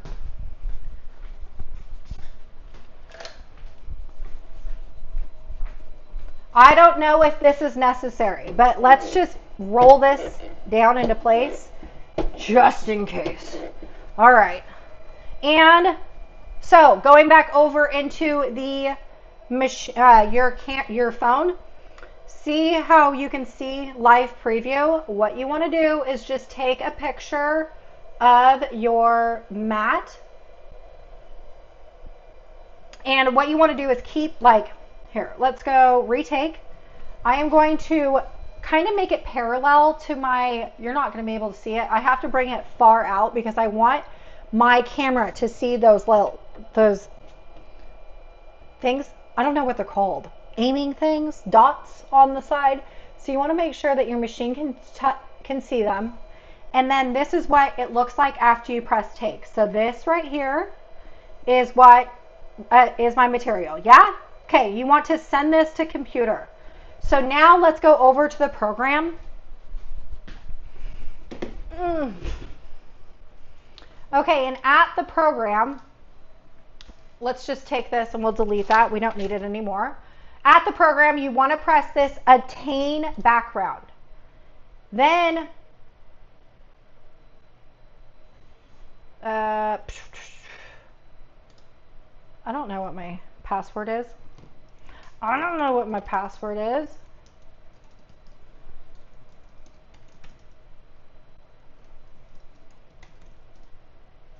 Oh, let me see here.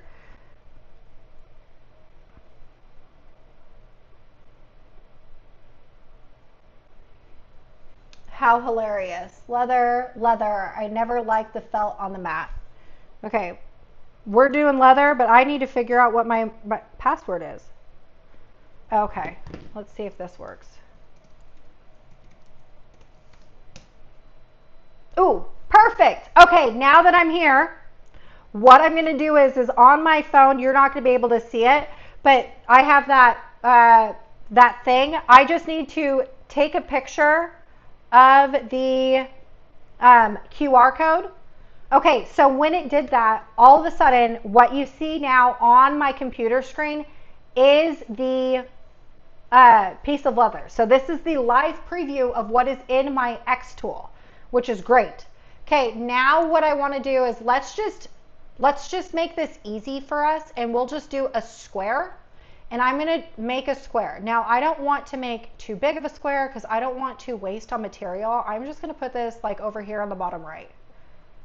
And hope we don't like waste on material. Let me check if xTool gave me some suggested settings for this. Okay, cowhide leather.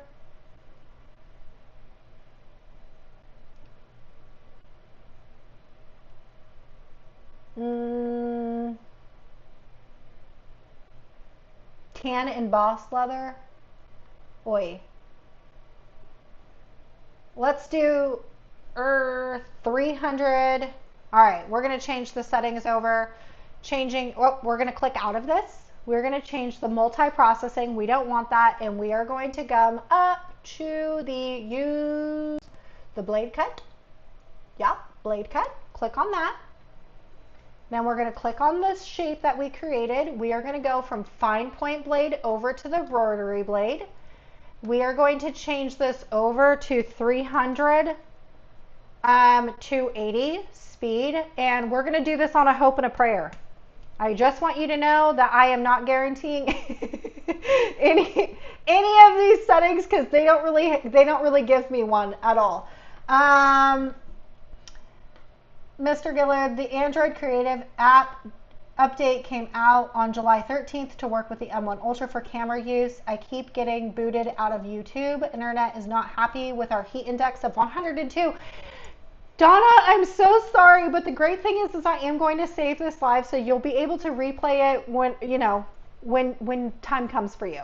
Okay, so again, I'm going to preface this with, I don't know if this is actually going to work or not because xTool's settings that they gave me, I don't know if it's going to work, but let's just try it. So let's just go and press process, and it's going to tell us that we need to put in the base plate, and then we also need to put in the rotary blade, which we have that. It says it's only going to take 22 seconds. So going over to the xTool, you always want to make sure and close this.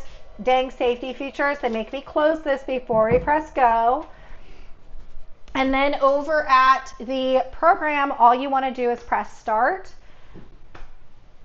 And then back over at the xTool, we are now ready to go. I was watching that little rotary tool spin a little bit. Okay, now that we're ready to go, we have a blue blinking light. We're just going to press the silver button on the front. Is this going to work? I don't know. I guess we'll see.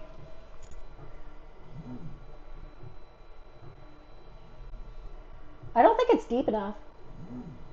Oh, yeah. Oh, wait. Are we going? Oh, that was weird. Anyway, I don't think it's deep enough. So let's open this up. And most definitely, we did not even, no, that's not deep enough. For sure not deep enough. So let's just close this lid. We're going to go back. We're not going to move the shape. We are not going to move the leather. We are not going to do anything. We are just going to go and click, drag and drop. I just like to do this and like click my shape. Cutting pressure, we definitely need to go up, and let's go up by a lot. So let's do, what's 600? Am I going to cut? Okay, I think we're going to do more. Let's go up. I may cut through my mat, but this is Ashley Falco raw. Obviously 300 was like so not even close to being right. So let's do 1600 and then just press process, and then we'll press start. And then we'll go back to the xTool. And then we're going to press that silver button and hope to goodness that I did not just try and cut through my mat, which may happen.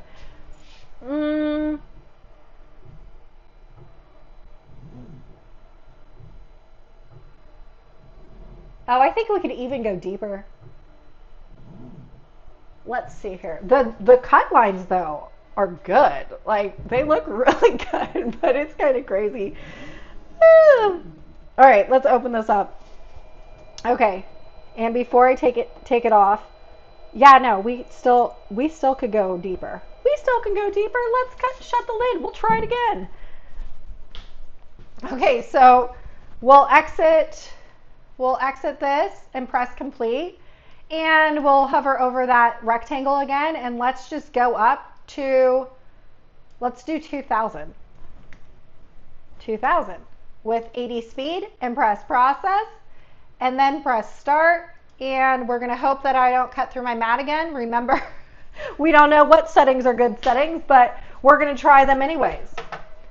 That's the whole point about crafting, is that we're just going to try things until we fail or succeed, you know? Ooh, I think this is good. I think this is going to be the winner.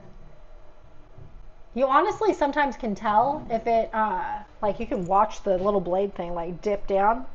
I think this is going to be the good one. All right, we'll open this up.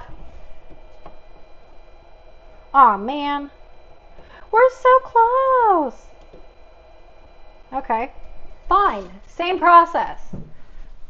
And I just want you to know that when I do this, whenever I'm testing out material, what I do is I keep a notes, like in my notes program on my computer, I keep my settings. So let's do 2500. 2500 even Steven. Okay? And then we'll just go to process, press start. xTool's probably like, what in the world are you doing? Here I am, just doing random cuts. We're gonna press the button on the front. Oops, I didn't press start on the, there we go.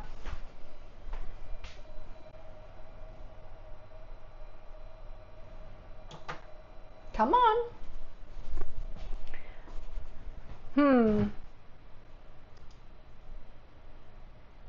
Oh, please close the lid first. Oh, I see. It's not right there. Okay, there we go. All right. Now I think we're ready. We're waiting for that blue light. Yep, it is blue. So we're going to press the button, and hopefully this is the last time it happens.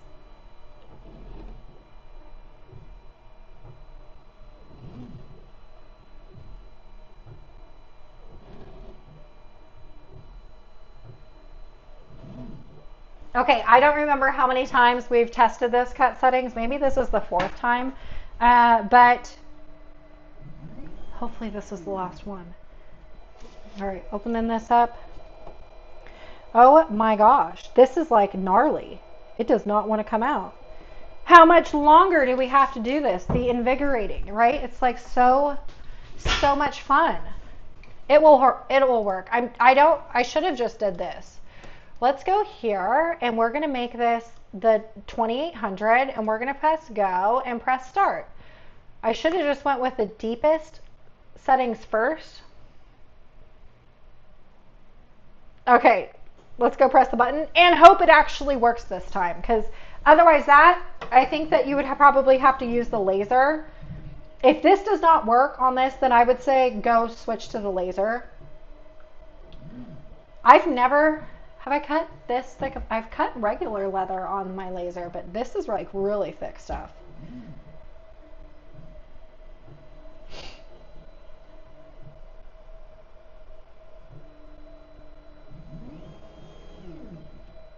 All right. So I would not cut this leather. We're going to take it off just because it's not obviously working. But I mean, the cut quality is amazing, but it's not cut all the way through. And if you look on the back, you can kind of see the outline of the rectangle, but not that much. I would probably suggest using the laser feature for this one. This is like too thick of material because I don't know. All right, let's put in the felt. Let's just try the felt, and we'll try like a heart this time. So doing this, I'm gonna get my phone. Okay, we're gonna go back into the xTool program. If I kept my phone open, it wouldn't, I wouldn't have to redo all of this, but because I keep shutting my phone, that's what happens. So we're going to go into Add Project, New Project. We're going to go into Snapshot Preview, and I'm going to take a picture of my material with these little aiming things. Okay, that's what it's going to look like. Now what I want to do is press Send to Computer. So this is what it looks like on my computer. You're not going to be able to see me do it, but on my screen, it's going to have that QR code. I want to put my QR code into this like square right here, and it's going to automatically send one to the other. Okay, so then going over into the xTool, we're going to go to Complete, or I guess the program. Now what we want to do is press Obtain Background. And that QR code that I was just telling you about, you just want to take your phone and scan that QR code. Okay, so this is, I'm going to delete this marked area. Yes. Okay, because this right here is our actual green felt. Donna, can you add passes on the Cricut? I have to use a deep cut blade with multiple passes for leather. You could. So over here, if you select on this rectangle, do you see this pass button right here? You could open up the passes. And I will have to note that on the settings that xTool's sent me, they do say that you should use the passes.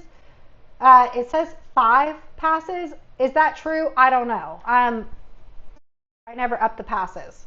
So there's that.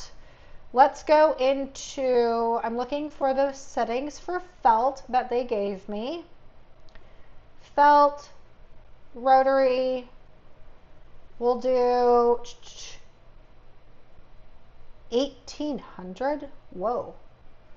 Okay, so the xTool settings that they gave me for felt for the rotary blade is 1800. Let's add in like a shape that has corners. Let's do a heart. Okay, we're gonna move this out of the way. We'll just delete that and we'll make this one bigger. And so we are going to change it over to a fine point blade over to the rotary blade because that's what we have in here. And xTool is saying that we should use 1800 pressure. That seems like a lot. That seems like a lot. But we're going to go for it. And then we're going to do 10 speed and 1 pass. Okay? All right. We're going to go for it. I feel like this is going to be way too deep, but I'm going to trust in xTool. And now let's just go and press process. We need to go and shut the lid on our machine. And then what we want to do is press start on our program.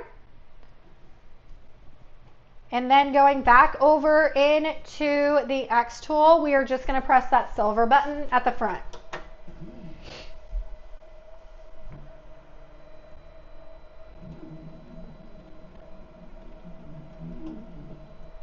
I'm really hoping that it doesn't go through my mat. 1800 pressure seems like a lot. Whew.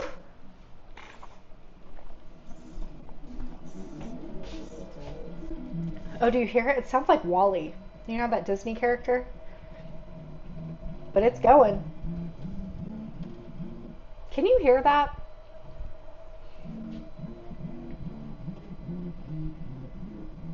That's funny. Okay, so I have never tried to cut fabric on my Cricut Maker. Well, first, I don't even have my Cricut Maker, but when I didn't ever try to cut fabric on it. So I honestly wonder, this said it took 49 seconds to cut. Is that slow, or is that normal, or is that fast? Like, what is that compared? Oh, so 1800 wasn't even thick enough because, or like deep enough, because it didn't cut all the way. So let's try a deeper setting. We're just going to push this back, close the lid to compare the two, like which one's faster than the other. Okay, so I don't want to have to send back the image or anything like that. So all I'm going to do is take that heart and copy and paste, and I'm going to move it over to the right a little bit, and I'm going to take this one and delete it. So this one right here, I'm going to change my settings over to a deeper setting. It said 1800, and I thought it wasn't going to be too deep, but it's not deep enough. So let's do 2200 with 10 speed, and then press process, and then press start.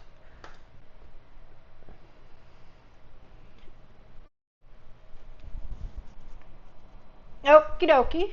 Now let's go over to the X tool and press the silver button.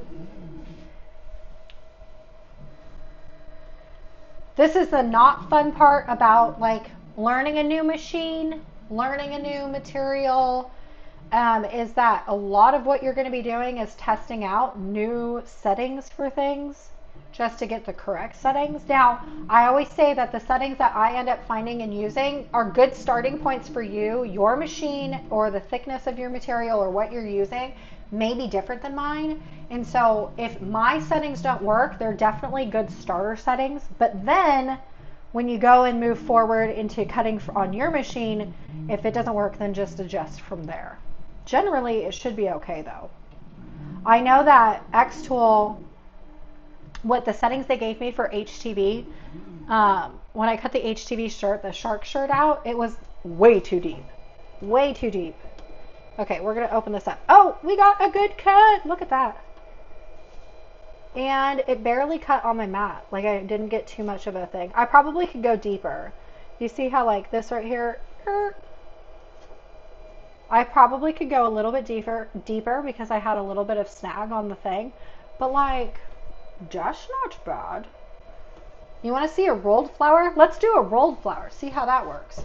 Okay. We're going to shut the lid just so I don't have to walk back again. Okay, and if there's anything that you want, SJ, hello from New Mexico. Hello. Is it hot in New Mexico? I need to know because it is hot here in South Carolina. I almost said Southern California, which is not the truth. Okay, so I'm going to go over into xTool's Creative Space again, or not xTool's Creative Space. I'm going to go to Creative Fabrica, and I am going to put in rolled flowers. If there's something else that you want me to cut or engrave or something like that versus what I'm doing, let me know because I am here for you. I don't want to be doing things that you're really not interested in. But since I've never cut felt, I have tried cutting felt on my Cricut Explorer and it was not successful. So I'm going to try doing things that I know should be possible on my xTool. Okay, so I have downloaded the rolled flower thing, and let's go into the rolled flowers, and I'm just going to pick one. This an SVG, and I'm going to drag and drop it into the xTool Creative Space, and it's right here. It's going to be hard to see, but just trust me, it's right there. Okay, we're gonna put this over here, and I am going to change this over. Now the heart that we got those semi-good cuts on, this right here is 2200, and I did say that I think I needed to be a little bit more than 2200. So let's make this 2500. Oops. Let's make the flower 2500. And then we'll do fine point blade. We're going to go to rotary blade, go to 2500. My goodness gracious. And then the speed, we want it to be 10. I think I like the speed there. Okay. I'm going to do it kind of big just so we can really see what it looks like being cut. And I'm going to take the original heart that we had, or the secondary heart, and I'm just going to delete that. And let's just press go to process and then press start when it's ready. Okay, so again, if there's anything that you want me to make, create, or anything like that, now's the time to ask me, just because we're live together. Also, if there's something that you have a question about with the xTool M1 Ultra, or I guess like if you wanted me to compare it to any of the xTools, just because I have 4 of them in my craft room. So now's the time to ask. Okay, so we are ready to go. We are going to cut this flower and see how well it cuts. And how long is it going to cut? It doesn't, estimated time is 12 minutes. Holy cow, 12 minutes?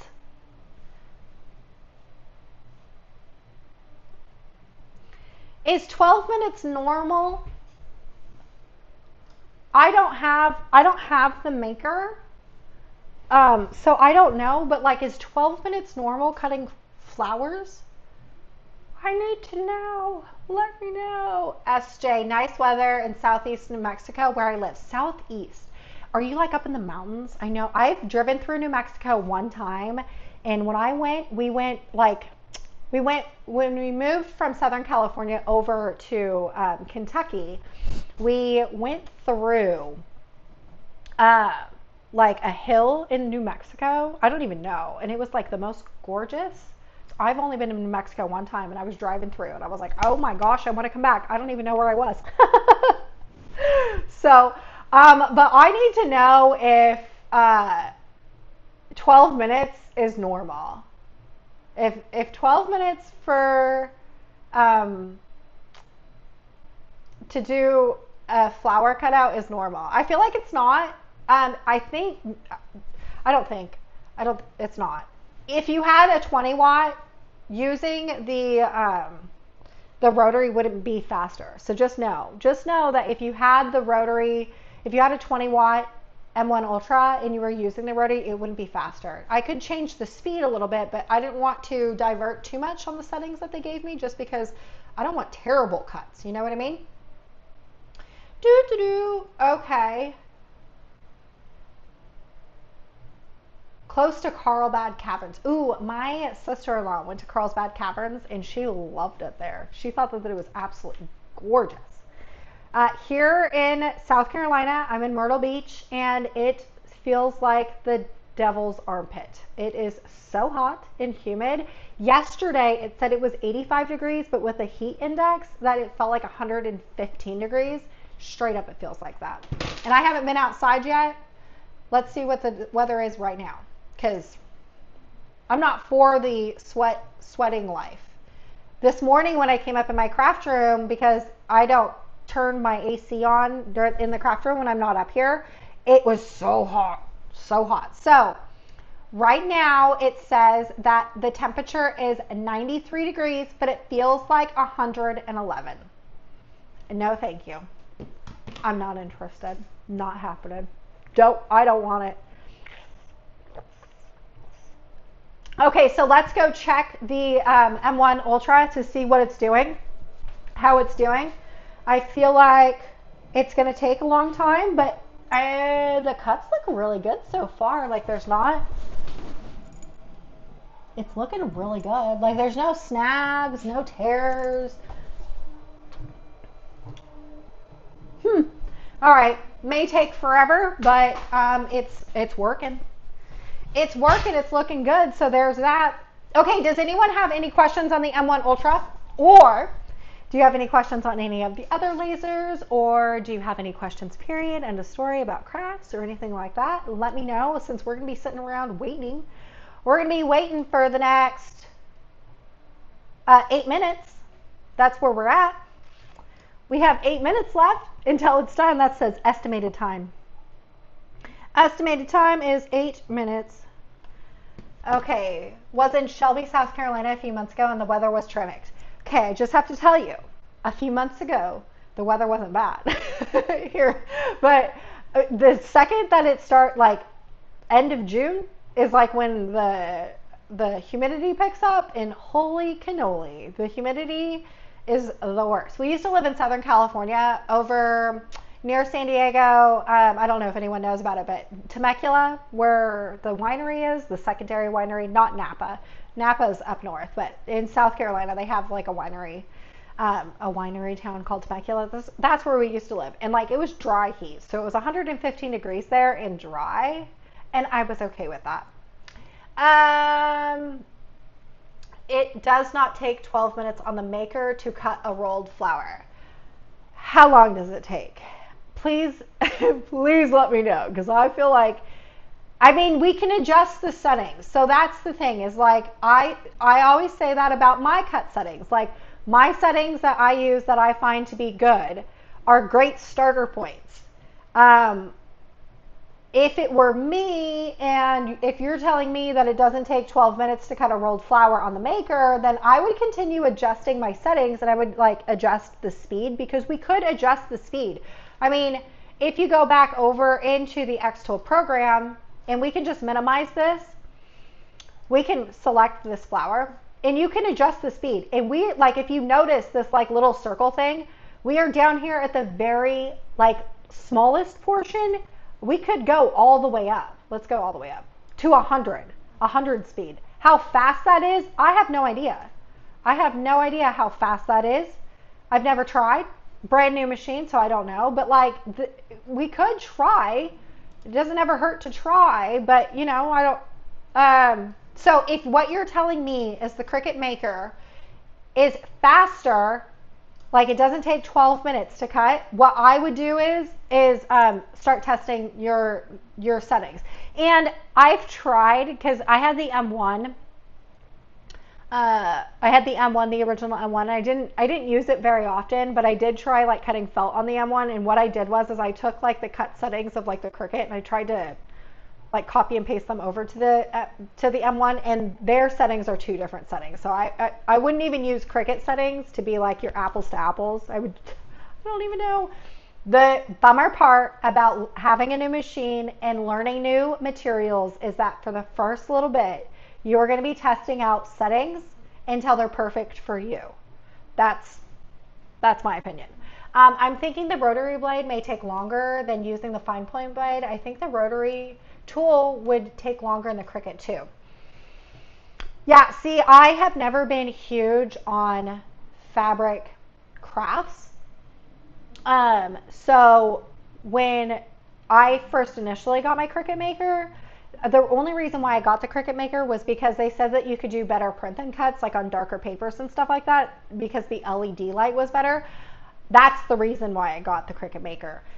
So I don't think I ever even took the rotary tool out of the housing. I have always, I don't remember her name. I always forget her name. I am terrible with names, just know. But I follow this gal, and she makes the absolute most gorgeous felt flowers. Most gorgeous. Every single time her videos pop up, I am like, I want to be her one day. And so I want to get into felt flowers, but like 12 minutes to cut one flower, no thank you. So I definitely would have to test out the settings. Cutting fabrics on my maker with a rotary tool does take longer, so I think it is a blade and materials. I cut rolled flowers from cardstock, not felt or fabric. So I generally cut cardstock, rolled flowers with cardstock, and actually that's not true. I don't love rolled flowers. They are not my favorite. If I were to make a flower, I would do layered flowers, just because I feel like that's more realistic than a rolled flower, but like, to each their own. I do think rolled flowers are definitely easier to cut, I feel like. Less material, it requires less material, but the end result doesn't look real to me, versus like a good layered flower. But I don't know. But no matter what, I think the end results are good. I struggle with things not looking real. You know what I mean? But ooh, I wanted to put this rolled flower file on the chat just because. If you wanted the rolled flower file that I'm using from Creative Fabrica, do that. Also, remember all the files available to Creative Fabrica. They are running a Christmas and July special that if you sign up, you get a free gift from Caesar, which is that cutting machine and that cutting machine are both Caesar cutting machines. So you could get like a free thing with them. But like a free gift. Creative Fabrica, I download all of my files from. If I'm like not feeling the need or the want to create a no file, I know how, but they're definitely time consuming. So I just think that if it's just my go-to. Creative Fabrica is my go-to, especially for like PNG files, because like that ghost that I downloaded earlier, I should have just printed that. I was like afraid it wouldn't look good though because it was mostly white, so that's why I didn't use it. But like I love Creative Fabrica. So they're doing a Christmas in July special. I believe they're like yearly. If you sign up for the year, you get a free gift. The free gift is worth $55. And if you sign up for their program or their year program, I think it's like only $47. So you end up being in the positive more. I use it for everything. I don't know how to pronounce your name, Angus. Who are you? My name is Ashley Falco, and you have found me here on the YouTube, and I am someone who crafts a whole lot. And very odd question, how old are you? I am old enough to have a high school graduate that's going off to college. That's how old I am. I have been a full-time crafter since you don't know who I am. I've been a full-time crafter since 2012. I had my son in 2012, and I had to think about that. I got married in 2011, had my son in 2012, and I struggled with postpartum depression and anxiety, and crafting just became my outlet to like focus in on things. Since then, though, I lost my job like right after I had my son because I struggled that bad. I did not leave the house for a full year. So when I lost my job and found crafting, I turned my crafting into a full-time job. So I actually, all these crickets that are right there, I used to have a lot more. I ran a Etsy shop full-time from 2000.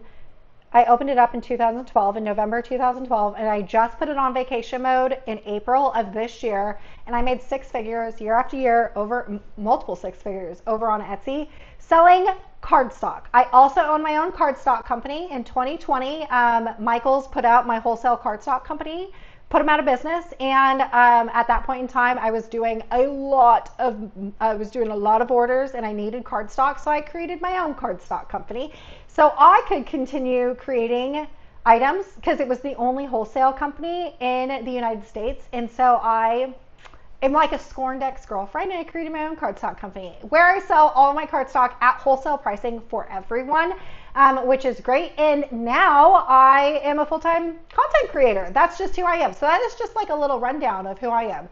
I am wild. I am crazy. There's never the same thing twice over here. I am always just doing something else. The whole point about crafting is to not be frustrated and to just do all the things. And that's just who I am. I love tinkering around. Okay, I think the xTool is done. So let's go and see. Just on that computer screen, it looks really good. So let's open this up. And in a couple spots, you can see that there's like a little bit of hiccups here, but like I don't feel like that is going to make my cut bad. We shall see. Ooh, look. Okay. So I said it doesn't make my cut look bad, and then it ended up not being perfect. Come on. Okay, so what I would suggest, we did make it deeper. I think these settings were good. They weren't deep enough, so I definitely would go deeper. because you're going to see that like little snag. Those look like Grinch feet.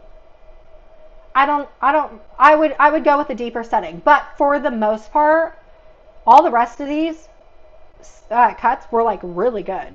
And then this is that just basic heart. So all those like little divots and stuff, I think that's probably why it took so long, is because we got so many divots going in for this flower, but like it ended up turning really good. Okie dokie. So rolled flowers, if you've never made a rolled flower, let's see here. Ashley is the best and most amazing crafter. Well, thank you. That was really sweet of you. I don't know if I'm the best, and I don't know if I'm amazing, but I do strive to give you everything. I am a people pleaser by nature. So, but let's say, Donna, watchers, don't forget to go click that thumbs up. Yeah, that would be amazing. It would be so great. Okay, Ashley also has an Etsy sellers course available for purchase.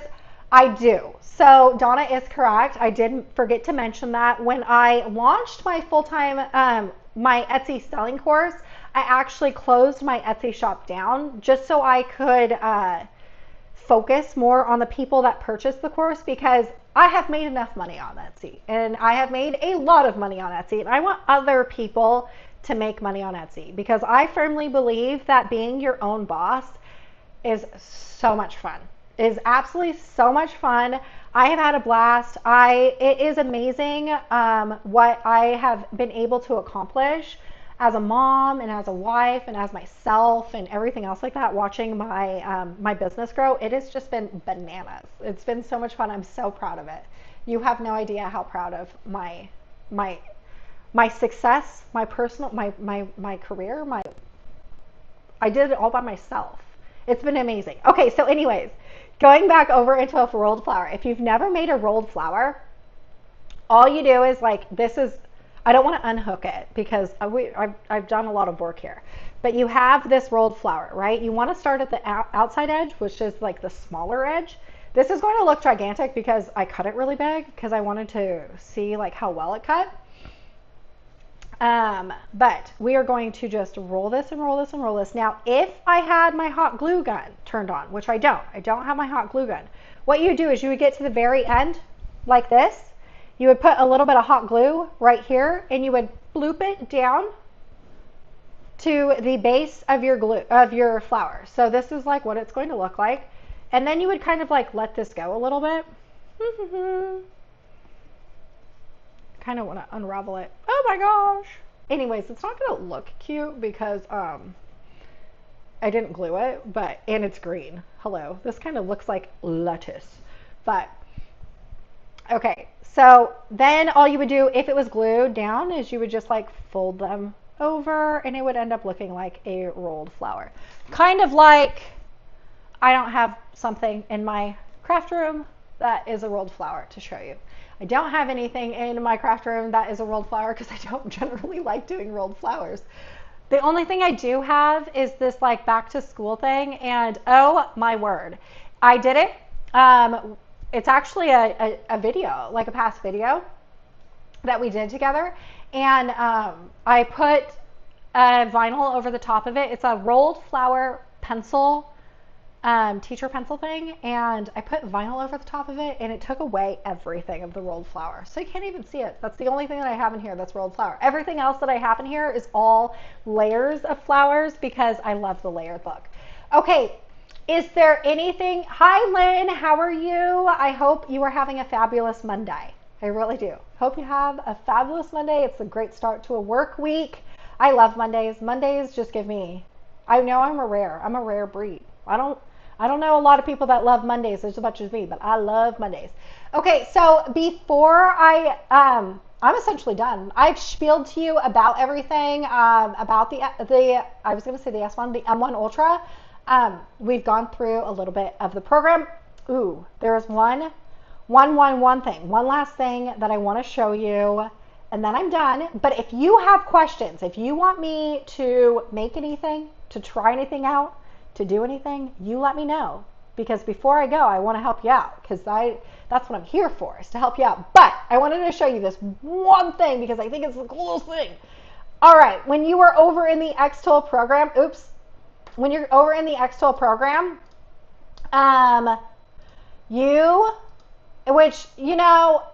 okay, hold on here. Let me just pause here. If you are a Cricut user and you have been a Cricut user for a really long time, hold on, water break. You will know that you cannot save your SVG files or your PNG files from the Cricut because they don't allow it to you. Now, I do have on my channel, I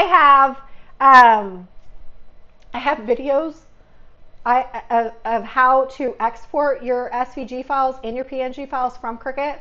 That is the huge workaround, but as simple as clicking a button and downloading it, that's not possible on the Cricut. So just keep that in mind. And if you have the Caesar machines, which I do right here, you will also know that you can export your SVG files, but you have to be paying for their premium.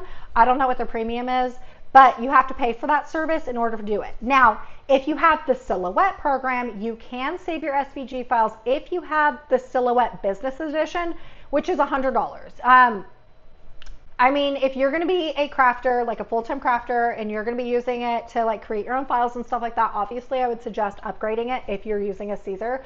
But if you don't have, or a Silhouette, if you don't have a Silhouette and you don't want to use their program, if you don't have the Caesar and you don't want to pay for their program, and if you have a Cricut and you already know that it like kind of stinks that you can't save your own SVG files, we're going to go over into the xTool program because I'm going to show you that it is so easy, and this is not a paid for feature. This is something that is free, which is absolutely amazing. So I am going to go to up here into the X, and let's do File, and then we'll go, you can save this straight to your desktop if you wanted to, or you can press Export as SVG. And then you can export this, let's just do test, and press save.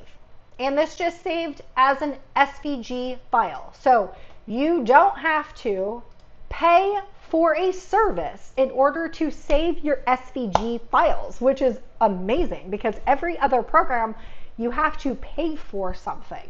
And I'm all for free. I love a free 99 program. So I love it being free. And the program itself, the xTool program, look, when I got the xTool M1, which was like a while ago, I think it was like 2 years ago when I first initially got the program, I was like, this has such a long ways to go.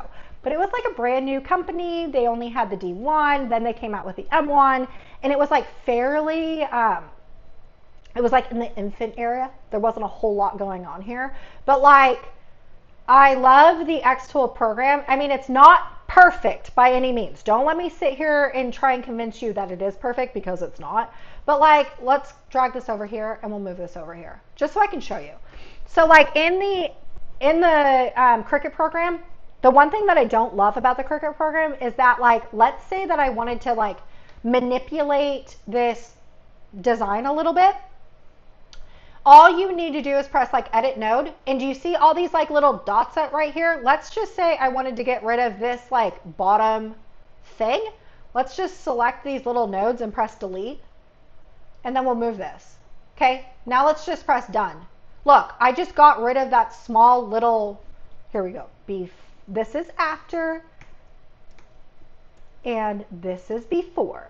So in like the click of a button, I'm able to just manipulate a design to my liking, which if you know anything about the xTool or the Cricut, you know that you're going to have to insert a circle, then press slice, and then delete and delete.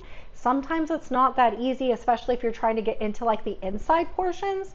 So let's go back into xTool. Let's say I want to maneuver this inside of this leaf, right? So we're going to go back into edit nodes, and I want to like, let's delete this inside portion. How hard would it be to have to delete all these nodes and maneuver all these nodes if you were in the Cricut program? We're gonna move this up here. Oh, where are we going? Let's zoom in. Normally I do this on my my laptop, so I have the trackpad, but let's zoom in. We'll do edit nodes. We're gonna move this one back down. And we'll move this one up. Oh, we can just delete that. Alrighty. And then we'll just press done. And now we've recreated some shape that doesn't look all that cute, but you get the picture. This is why I like the xTool program. It's way more intuitive, I feel like.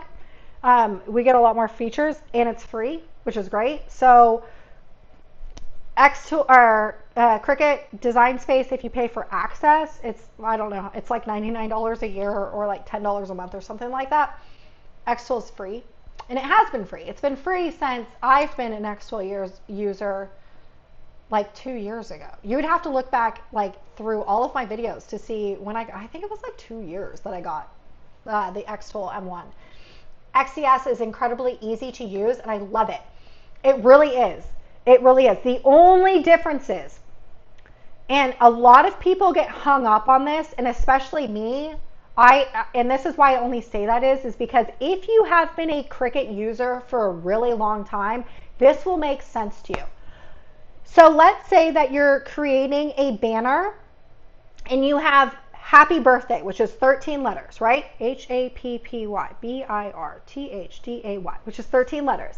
So if you're creating a happy birthday letter and in the design space, you have 13 pennants on your screen and then you have 13 letters in a different color. So let's say you have 13 white pennants and 13 black letters that spell happy birthday. If you were to go and press make, what happens is in Cricut Design Space, it will automate that you will need, let's say you're going to need, generally when I make happy birthday banners, I get 4 pennants to a sheet. So I'm going to need 4, 8, 12. I'm going to need 4 sheets of cardstock, right? Yeah, 4 sheets of cardstock in the white pennants. And then I'm going to be able to get all of my black letters on one 12-inch piece of cardstock, okay? But it's going to say mat 1, mat 2, mat 3, mat 4, and then mat 5. 1 through 4 is the white pennants, and then 5 would be the black letters. If you know Cricut, this will all make sense to you. If you've never used a Cricut, you're probably lost as everything, and that is okay because you don't need to pay attention to this one. So if you're using the Cricut, you're going to be able to automate that. When you press go and make on your Cricut, you're going to cut mat 1, you're going to eject mat 1, and then on the computer, it's going to say, okay, now go to mat 2. Then you're going to put mat 2 in, eject mat 2, go to 3, right? We're going to go through all of this, and it's going to be very simplified and easy and not as simplified. Is that the right word? It's just, it goes a lot quicker. I have never, ever, ever, ever, ever seen another program out there that is that user-friendly in the flow, the workflow of it all. If you use a Caesar machine or a Silhouette, you will know that, let's say you have 13 pennants that you need to cut out, you need to manually put in what you are putting or what you're cutting. When you're done cutting, then you manually take it out. Then you need to manually put in your letters, right? It's the same thing over here on the xTool program. So let's say we had 13 pennants that we needed to cut. We'll go into the xTool program. And let me just create, hello. What did we do here? Okay, let's just create a pennant. I'm going to do this. We'll drag this over here. And I'm going to make this like that. 90 degrees. Let's edit a node. I'm going to add a node right here in the middle. And I'm going to drag this node up. This is going to be a funky looking pennant, but you get the picture. And then we'll just press done. Okay, so this right here is a pennant, yeah? Let's say that we were cutting it on this piece of felt.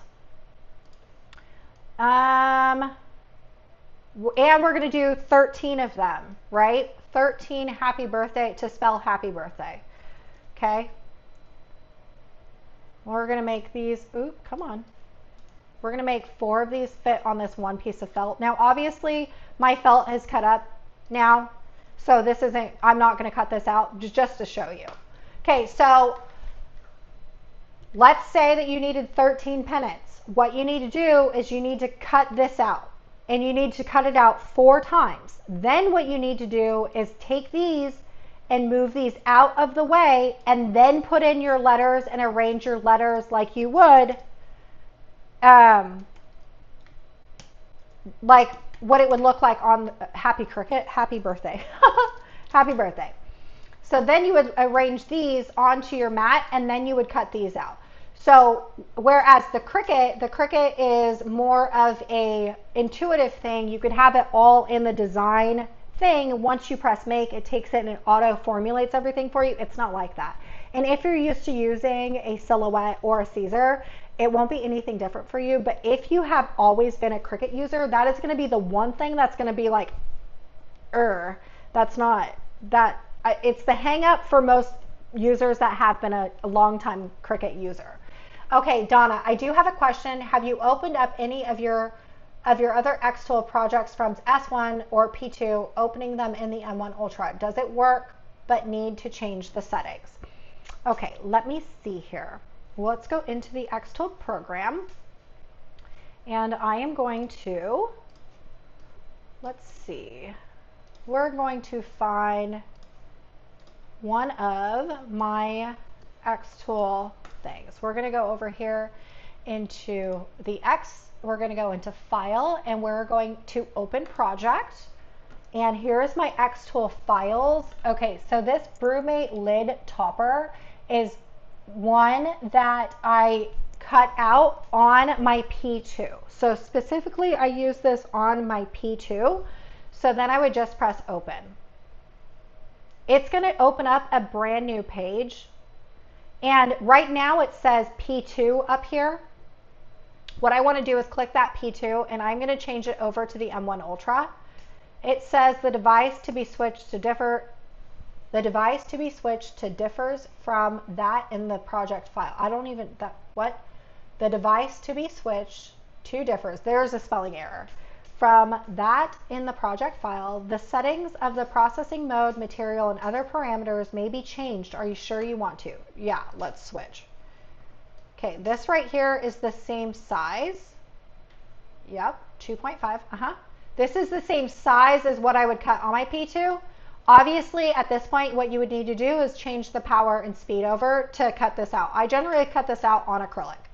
The great thing about this program, which I love, is because they have so many xTool machines, is that, let's say, because I personally have 4 xTool machines inside my craft room. I have the xTool S1, I have the M1 Ultra, I have the P2, and I also have the F1.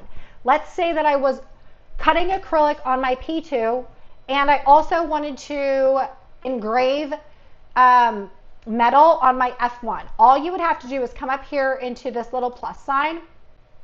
A new window is going to pop up. And right now it's connected to my M1 Ultra. All you would need to do is click this down, and you would my F1 is not here, but you would connect to the F1. Now let's say that, right, so like here's the S1. You would just click on the S1. Right now my S1 is not turned on, but you would just press switch. And then this is what the S1 is. So if you wanted to go back and forth between, toggling over the M1 and the S1, you totally could as you're working on new materials. And I have. Actually, in one of the videos when I first got the S1, I was doing comparisons between the P2 and the speed of cutting on the P2 and the S1. And then I also did it on the F1 and the S1, comparing those machines. And it's really easy to toggle in between. You just have to make sure that you're on the right screen. Let's see here. Settings only change when you are changing a machine with 10 watt to a 20 watt, for example. Also if you're using IR. Yes. So the settings do change. If you're using the M1 Ultra. Now I am hoping, because and actually, I have a 40 watt in my S1, but the S1 head is also the same type of function as the M1 Ultra, where you can take the head out and you can change it out from like the diode over into the infrared laser. I am hoping, and this is not a confirmation, but you know what? I put it out in the universe that we could have a laser cutter that also is an inkjet printer, so I'm going to put this out in the universe as well. I am hoping that in the future, the M1 Ultra has a head that we can purchase that will be infrared. I don't think that you'll be able to buy a CO2 head because that is completely different, but like an infrared head would be great. Would be so phenomenal. Okay, does anyone else have any other questions about this? It is almost noon, and noon is my quitting time. I don't work past noon any day. So I have about 8 more minutes. No, 7 more minutes before I gotta skedaddle out of here. So if there is anything that you wanted to chat about, let's chat. Otherwise, there is going to be a replay, and I will monitor those comments. So if you have seen anything today that you have questions about, let me know in the comments after the replay. Okay, have you tried MDF with the M1 Ultra? I have not. I personally do not love cutting with MDF. Period. End of story. It clogs your filters really quick. But I don't even know if I have MDF here. So let's check.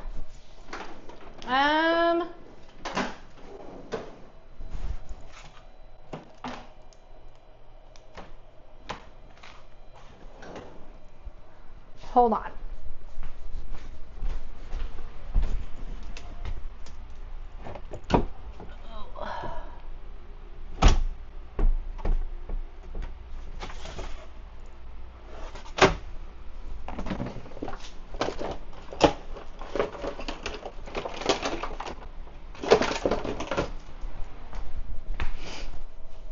Okay, unfortunately, I have a piece of MDF that I do have a single piece, but it's too big to fit inside the M1 Ultra, so I won't be able to do it, and I don't have any scrap pieces of MDF.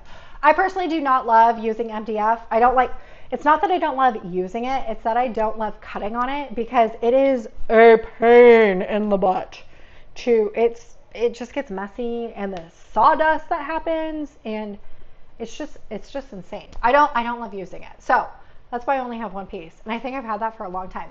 Okay. Hi, just getting on. Hello and good morning and almost afternoon. Did you cover print and cut? I sure did. We did. I don't remember where it went, but we did cover it. So you can watch the replay and I talk about that. Are you planning on cutting different colors of acrylic with the Ultra? I can try. I don't love cutting acrylic with diode lasers, but I can definitely try for you. I know that that is a dying and burning question for a lot of people. Let's just try it out. Let's go into the xTool program. Now I'm going to tell you that I am only going to do a circle, just so we can see that it does cut. This. Oop. Okay, hold on. Now let's go over into the M1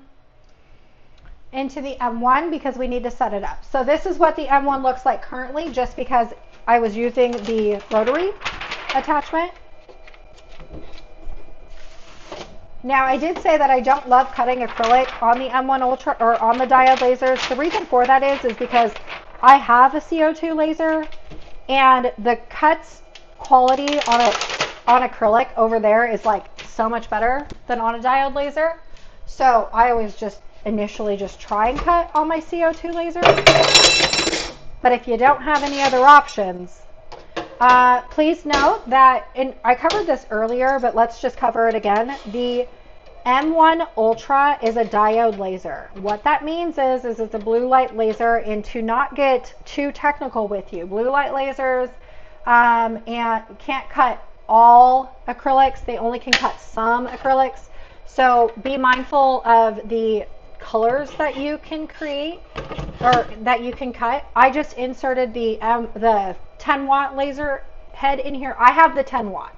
All right, we're gonna put that in there, and I have a piece of material that was sent to me by xTool, and I believe this is black. I don't want to chip my fingernails. I just did my fingernails. Okay, yes. This is going to be black acrylic. So I have the prisms on here. So I'm just going to put this on here. And then let's go over into the xTool program. Instead of using the camera from my phone, what I'm going to do is just do the marking. So we can just create a mark, go into Polygon, and then press Start Marking. Okay. Then what I'm going to do is Okay, then what I'm going to do is over at the machine is I'm going to take my head and this little, like, I don't know if you can see it or not, but there is this like red hairline thing, and I'm just going to add in a couple nodes tracing my material. This is just going to give me an idea of where my material is at in my machine. Because the M1 Ultra doesn't have a camera, you either have to do it this way or by shooting the background on your phone, which I showed earlier. Some users like using the camera, other users like to do it this way. There's just a preference. I don't really mind either or. So know that that's about me. I don't have like a preference. I do love the fact that I can use my phone as a camera, because initially I am used to having cameras on my lasers. So not having a camera, I felt like was kind of a Debbie Downer, but it's not bad now that I have the ability to use my phone. Okay, so I put 4 different nodes on my thing. So what I'm going to do is go back over to the xTool program, and I'm going to press End Marking. Over here at the top portion, you're going to see that rectangle. So then we're just going to press Done. Okay, and we'll apparently, let's see, hide background. Oh, perfect. Perfect. Okay, so this rectangle that's right here, that is where my black acrylic is at. This right here is going to be my thing that I'm going to cut out of black material. Now I need to click out of that, and I need to change my mode over to laser because I want to cut this out. Then what we need to do, because I forgot about this step, now that we have this all figured out, I need to put my laser over on top of my material. The reason for that is that there's this little like pin thing that's right here. That is going to tell the machine how thick my material is, how far away it is to the head. That just gives like optimal cut settings. So then over on the xTool program, what we're going to do is we're going to press this arrow tool. Now you could use, I need to close that lid first. I always forget to close the lid. Oh, safety features. Okay, closing the lid, and then we're going to go back to the xTool program. Sometimes I feel like it's great to have it Wi-Fi, but then you have to go, I'm getting my steps in today just by walking back and forth from the xTool to my computer. Okay, now what we want to do is press that ruler. Okay, it is going to do, I don't think you're going to be able to see it, but the machine is doing an autofocus. The head did move a little bit. And now what it says on my program is it's 0.587. So this is the distance between the material and the laser head. You could manually do this, but I'm not for that life. I don't like being manual about anything. Let's see here. Okay, thanks. I'll go back and see. I've always had issues on my Cricut Air Explorer 2. Do you have an air filter connected to the M1 Ultra? I do not. I don't have an air filter. You can purchase one. They did not send me one. I don't have one, and I'm venting out of a window. So keep that in mind. So we're going to go over here. Do they give me settings for acrylic? I am looking for settings.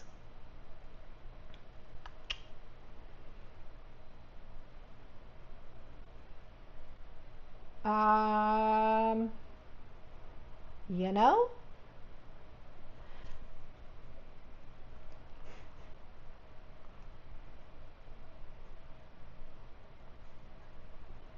Okay. Interesting enough, the xTool program or the people at xTool did not give me some starter settings to use for acrylic. They gave me basswood plywood, MDF, cardstock, heat transfer vinyl, leather, wood keychain, felt, denim. They did not give me acrylic. That's interesting.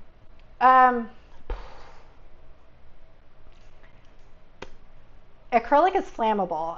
This is why I'm being hesitant, because I'm not giving any starter settings. I'm very hesitant to try this because acrylic is very flammable. And if I light my craft room on fire, I am in trouble with my husband. No, but seriously, I don't want to have to light my craft room on fire. What settings would you use? Does anyone have a M1 or something that's a 10 watt that has good starter settings? I don't know. Let's go over into, okay, let's try this. We'll go into here and we'll go to xTool.com, and sometimes over in, here, there is a spot somewhere, software, materials, learn. Okay. Material settings. Let's go here and let's go into the M1 because the M1 has a 10 watt. We'll do the 10 watt and we'll do PVC sheet is what they're using for that. So they are suggesting blade, print then cut, no. Okay, acrylic, 10 watt base plate cut. So they're saying to use power 100 speed 2. That's what they're saying, okay? That's what we're gonna use. And we are gonna hope and prayer this. We're gonna need some crafting prayers here. So it was power 10 speed 2. So going into the xTool program, that's what we're gonna use for this because we're doing apples to apples. So power 100 speed 2. Okay? Just know I'm very nervous about doing this. Okay, so we're gonna press process. Oh, we want to cut this, not score this. So power 100 speed 2, and we are gonna hope and do it a prayer, and I better see some prayer hands up in this comment because we're gonna get wild with it.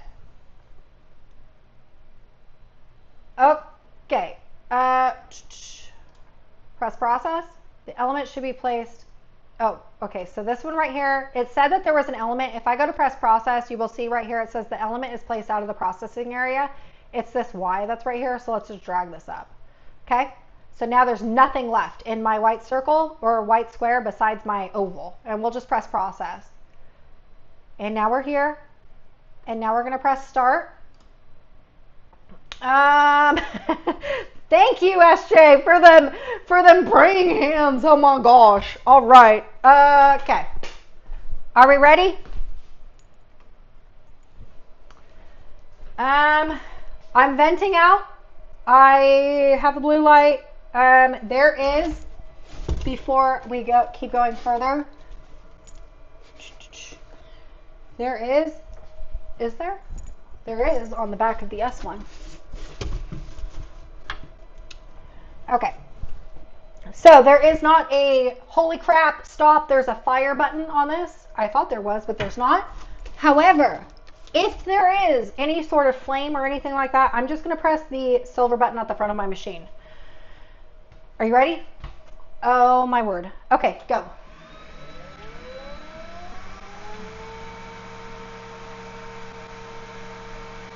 Okay, we're good. No fire.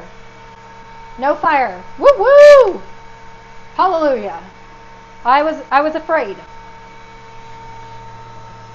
But it seems to be smoky. Seems to be some smoke, some flame. There's a little bit of flame coming up. Not a whole lot. There is a flame detection. Do you hear that beep? Okay.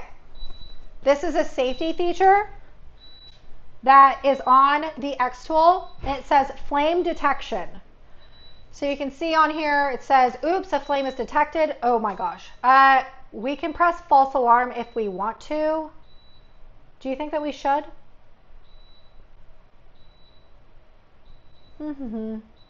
This is great. I love this safety feature. So although there's no button, there is a safety feature. Let's just press false alarm. It says a false alarm may be triggered if there's sunlight on the material. To prevent false alarms, ensure the device is not affected by the sunlight. Got it. I mean, okay, we're going to press continue.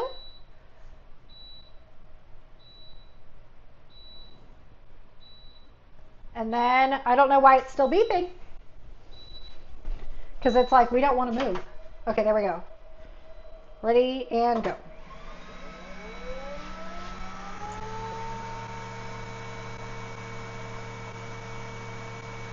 There is definitely a flame, but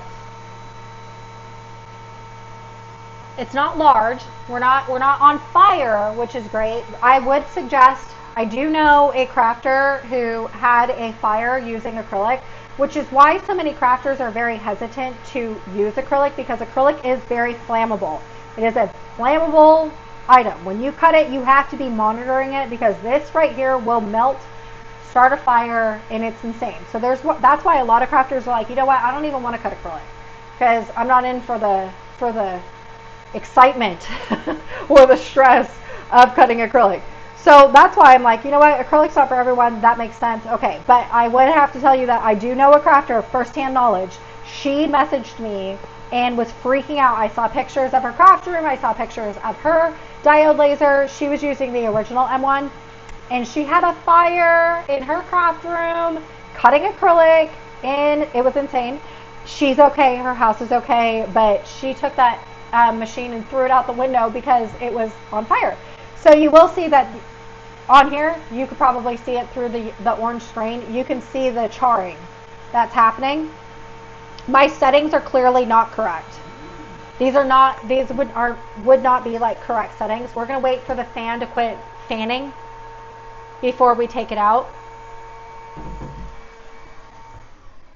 Okay, we're going to open it up. Obviously, we could have better settings. Oops. There is definitely some melting going on. We needed better settings, but we have it cut. And the side edge isn't too bad. A little bit of dirt. We could have done a better job at creating settings, but hello, we got it cut. Okay, before,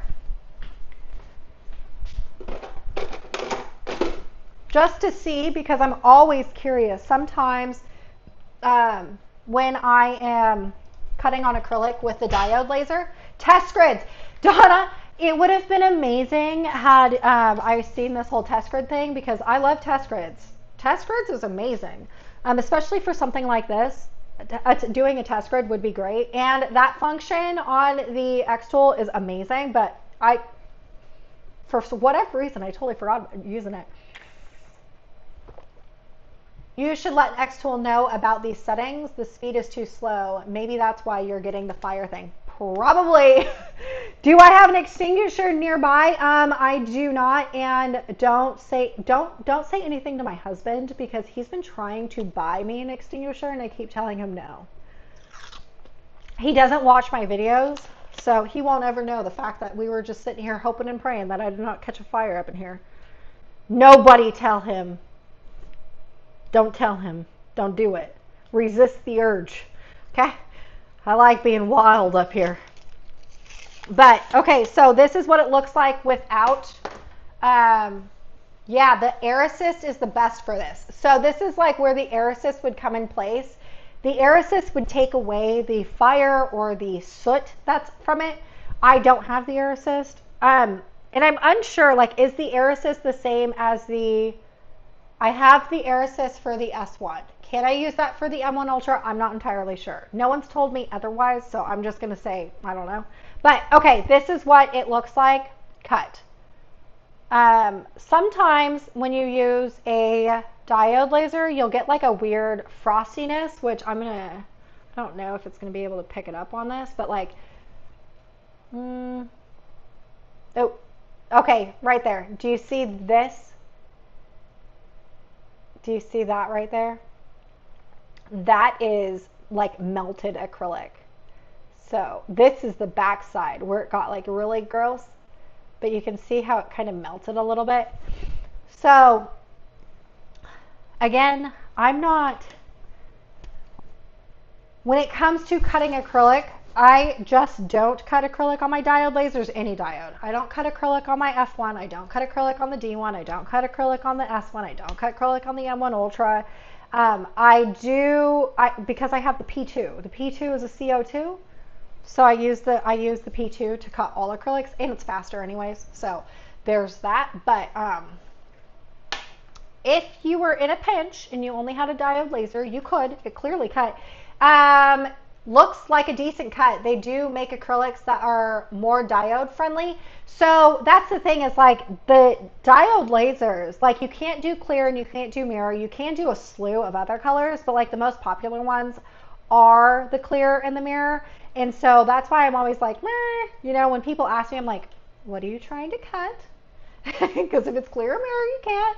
But the cut isn't bad. Like if you don't have a P2, as long as you're not trying to do the clear or the mirror, you're good to go, because its cut's not bad. And you know, like that weird, wherever it went, that like melting thing that's right here on the back, my settings weren't good. We all know that. We saw that. We watched it happen. You know what I mean? If I adjusted my settings, if I had the air assist, I probably could get better cuts, the finish of that to be better. So there's that. But just know that, like, even if, and this is a 10 watt, they sell a 20 watt. The 20 watt would be faster. You would have cleaner cuts because the power is better. So I have like a 10 watt, which is like the base of what they offer, and it's still got a decent cut. So it's like not bad. Okay. Is it the same as the S1? So my S1 is a 40 watt. That is, yeah, my S1's a 40 watt, and the M1 Ultras are either a 10 or 20 watt, depending on which one you get. So the S1, because it is more in wattage, you're going to be able to go faster, which the P2 is 55 watts. So you're like, not that big of a difference from the P2, outside of the fact that one's a diode and one's a CO2. The benefit of the S1 is that it also has the infrared head. That sounded funny to say, but I was able to engrave these like jewelry blanks with the S1. I don't know if you're gonna be able to see that, but that is like a little stick figure family. It's really small, and I was able to engrave it on the S1, so that's really cool. There are two options for the air assist. One does look like it's the same smart air as the S1. I have the S1 air assist, so maybe I'm going to try it out and test it out and see if it'll work. Because if you have the S1, so that's the thing, it's like I'm pretty sure that smaller air purifier that's right there, that one I got sent to me with my F1, and now, because I just put the F1 out the window, like I never used that small little one, I wonder if that one would work with the M1 Ultra. I wonder. My opinion after having the P2 and the F1 Ultra is that including different lasers in your classroom will increase the types of material you can use and the products that you can create. Amen, Donna. Currently right now, I am on the struggle bus when it comes to the F1 and the S1, because it is essentially the same exact laser. So I don't know which one to get rid of, because I think I'm probably going to keep the F1 just because it's so small and dainty, and then get rid of the S1. But like, I really want the F1 Ultra because I want to cut metal, and I want to do like coins, like engraving metal coins, and to do like my own wax seals. Like there's so much that you can do with it. And I think that if in the future, if there was somebody to create a laser that had the CO2, had the diode, had the IR, had the fiber all in one, that machine would probably cost way too much. So I think at the end of the day, you just have to realize like what it is that you're going to probably want to create the most of. That's a machine that you're going to get. Like the diode lasers, not everyone wants to cut acrylic, and that is okay. It's flammable, and that is scary to people. and doing more with wood. Like you can do a lot with wood. If that's the case, then you could do a diode laser. The great thing about the diode laser versus a CO2 is like if I wanted to engrave any type of metal with my CO2, I would have to have a laser marking spray versus a diode laser. You wouldn't need one. And that's just the difference between the laser. You know what I mean? So it all depends on like what it is that you want to create is how you would like best try and figure out which laser is best for you. But in my personal experience, I love having a CO2 laser for all of my acrylic needs. I love having the diode laser all for my like metal needs and cutting wood. I love having my infrared laser to engrave on real gold jewelry. This right here is real white gold, 14 karat white gold or 12 karat white gold jewelry. I wear it every single day. I've worn it in the ocean, in the lake, put sunscreen on it, and they look brand new from day one. Amazing. And then hopefully I get the F1 Ultra and then I get to cut and engrave metal, which I am hoping and praying that that's going to be soon because I cannot wait. The F1 Ultra with a conveyor gives us multiple abilities quickly. So say you're doing a batch of keychains for a business, mind-blowing speed.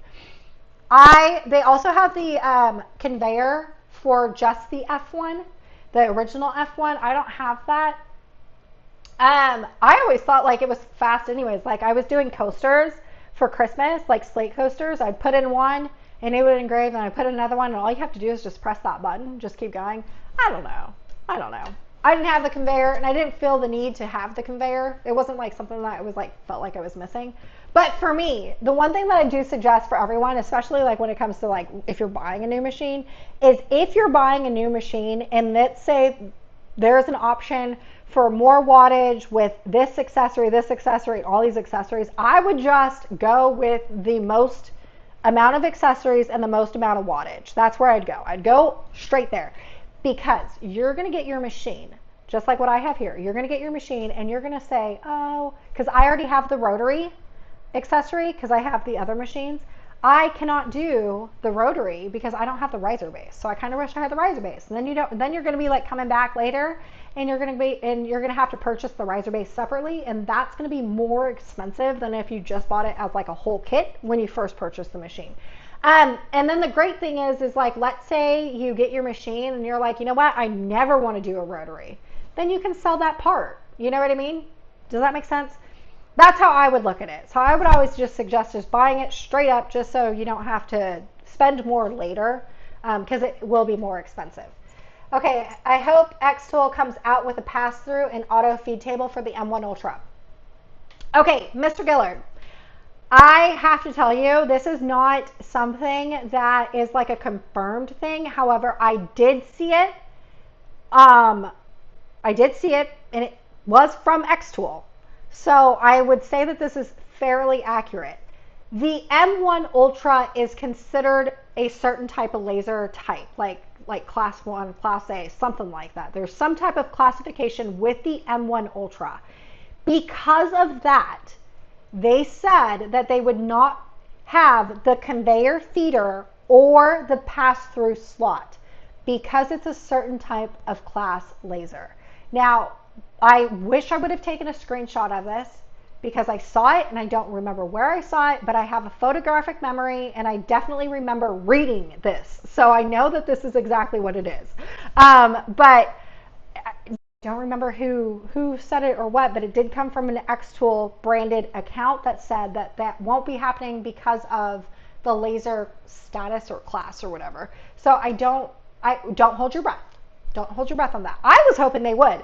It was something that I was really interested in because I'm like, oh, if they do a pass-through slot like the S1, like that's going to make it like, why would you need this, right? Why would you need the S1?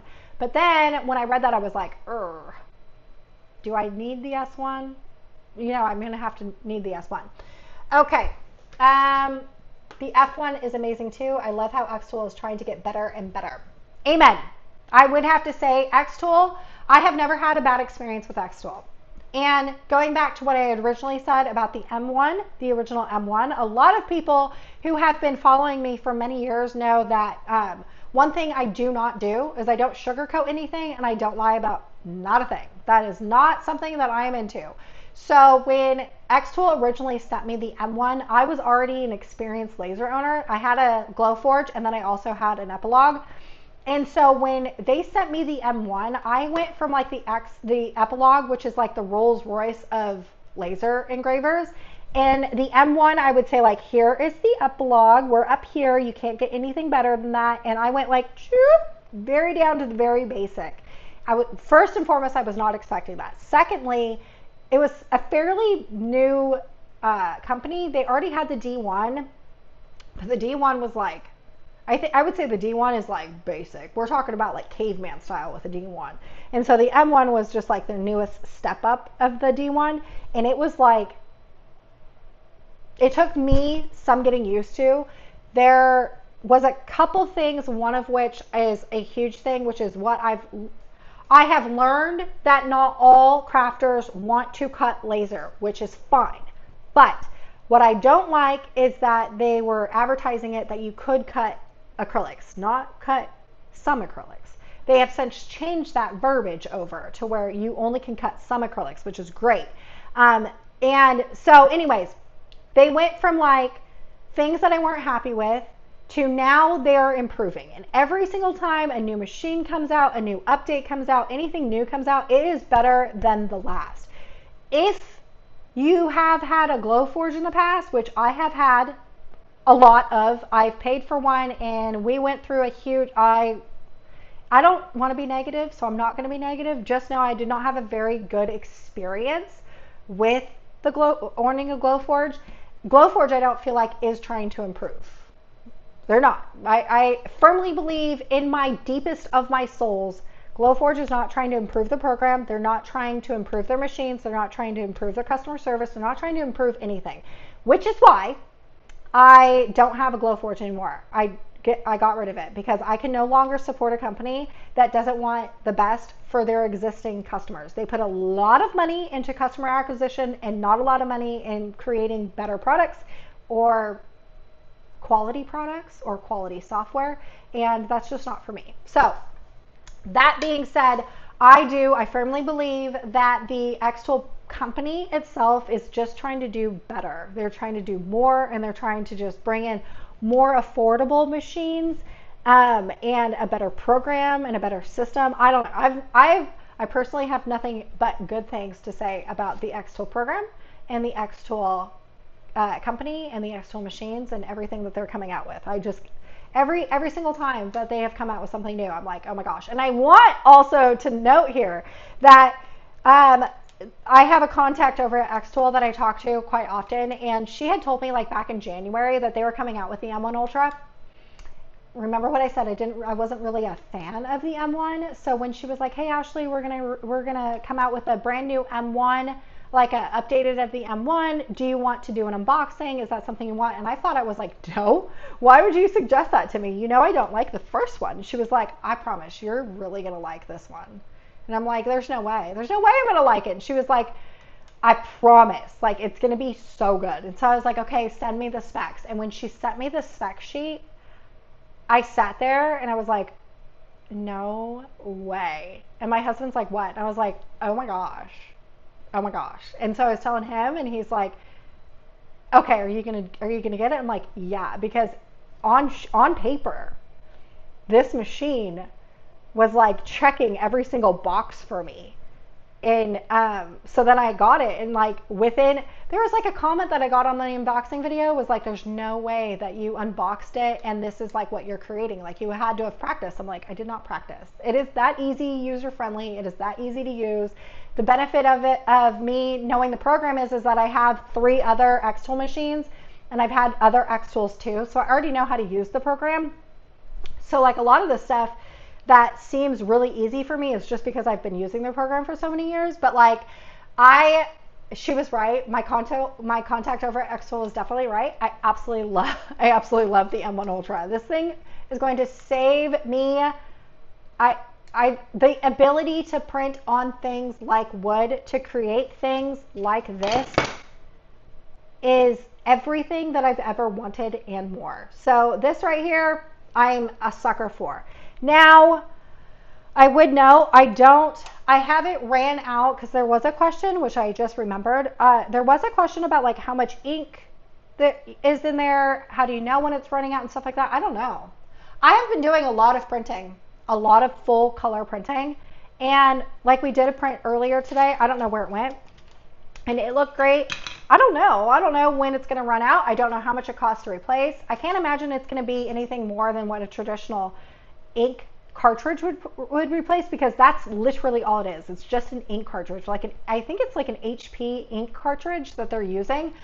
Don't quote me on that. I haven't looked it up. But I do. I don't know, but I've printed a lot and it's still printing, and it's printing like great color. This is on a piece of printer paper. This right here is on a piece of printer paper. How much for the ink refill? Yeah, I'm not entirely sure. That's what I'm saying. Like, I don't know. Let me see. xTool may have already come out with like what their refill is, like on their website. The one thing I don't like about their website is that they always have like things that pop up. Like, what are those widgets? Okay, so an ink cartridge is $24.99. Just to buy an M1 Ultra ink cartridge is $24.99.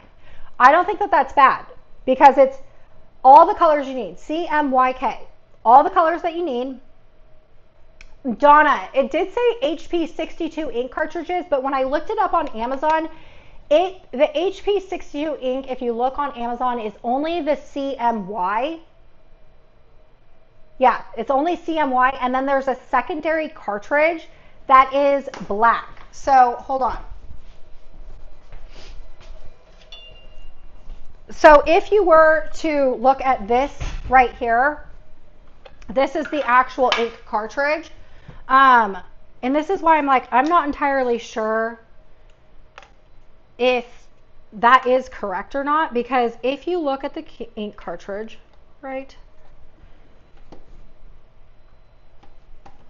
I put it in, I don't know how to get it out.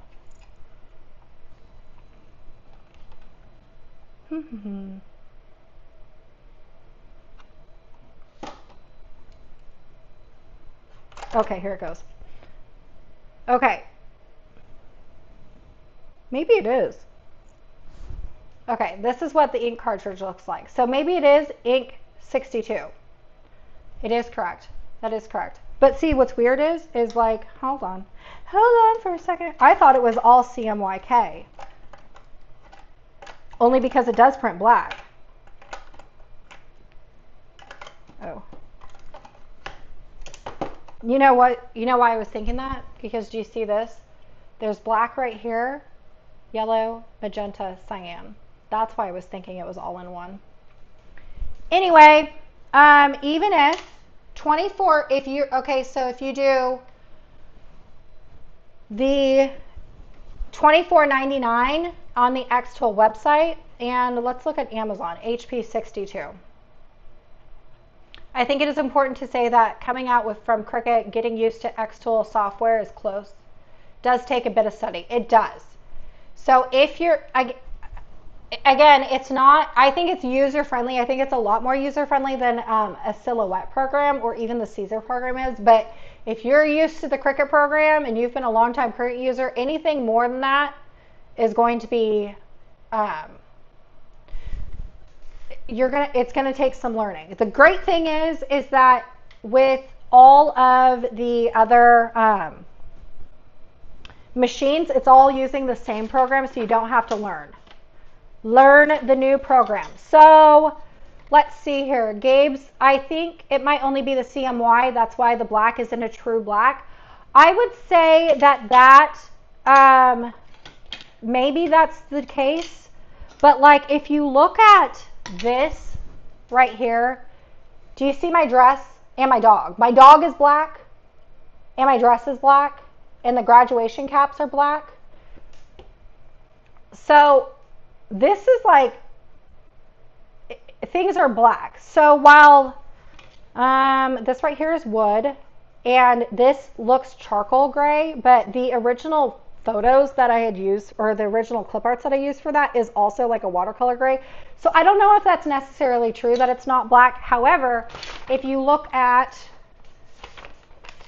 this, see how those are like, they're kind of like a charcoal gray color. I don't know, but obviously we now know that this right here. So what I was going to tell you is that the HP tricolor ink cartridge on Amazon is $25.89, and then if you buy the ink cartridges from xTool, they're $24.99.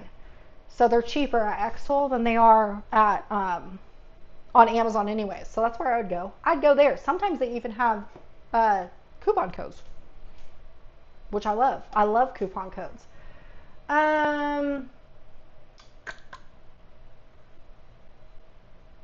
Let's see here.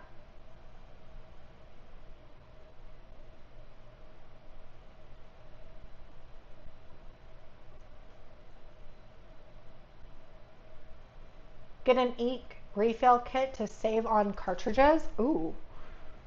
I have never tried to refill my own ink cartridges. Of all the years of my crafting, I've never tried to do that. All right, y'all. I am done for today. I hope you learned a whole lot. I really do. I hope you learned a whole lot in this little session that we had going on today.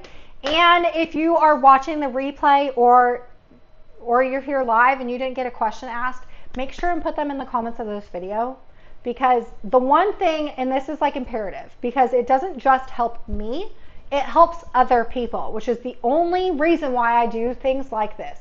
I want to answer everyone's question, not just your questions. And what I've found is that if you have a question about something, chances are somebody else has that question. Sometimes people are too nervous to ask the question because they think it's a stupid question. No question is a stupid question, outside of how old I am. That was a really weird question, because that had nothing to do with crafting. So I want you to ask the stupidest questions that you think are stupid about the xTool program, the new machine, or anything like that. Because if you have the question, somebody else has the question, guaranteed. And if somebody else has that question, and instead of like waiting for me to like respond or somebody else to respond or anything like that, if you put those in the comments and then I can respond or somebody else will respond, they can go ahead and read through all the comments and they can get their questions answered too. Because the one thing that is important to me is I don't want you spending money on things that you're not going to use. So let's say the M1 Ultra, you wanted to only cut acrylic and that's the only thing you're gonna do. Obviously we've learned from this video that the M1 Ultra wouldn't be for you, but the P2 would. You know what I mean? So I definitely don't want like any false information being spread about, or if you're guessing on something or anything else like that, because I could always tell you like what would be a better fit for you if you have different interests in crafting and stuff like that. So yes, so just make sure and leave all those comments in the video, just so it helps other people and other crafters, more so for me too, just because like if there's like a consistent question over and over again, I can revisit that in like a future video or do another live and answer those questions, and just so we can get all of those out of the way. All right, Donna says, I did. Thanks for spending the time sharing time with us. Now I won't sleep. Now I won't sleep dreaming of the stuff I want to make. Now you will. Donna, you're going to be dreaming about the stuff you make until Thursday when your machine arrives. You're going to be doing it Thursday. Let's see here, Mr. Gillard. Thank you for your time and info. I sure hope that you just found it really useful. I truly want everyone to have like an informed decision, because we work hard for our money, and I don't want someone to purchase something that is not perfect for them and they have all their questions answered. First, I want you to make sure that you spend your hard-earned money appropriately. Secondly, crafting is not supposed to be frustrating. So if I can help you be less frustrating just by showing you how to work around things, that's what I want to do. SJ, thank you so much. I've learned a lot from your channel. This just brings me so much joy. I absolutely love hearing that, because I love having the ability. I cannot imagine, if you would have told me 12 years ago that this is what I would be doing full time, I would have been like, yeah, right. There is no way. And this is my life now. So I'm so glad that you've learned so much and that you like being here. All right, y'all.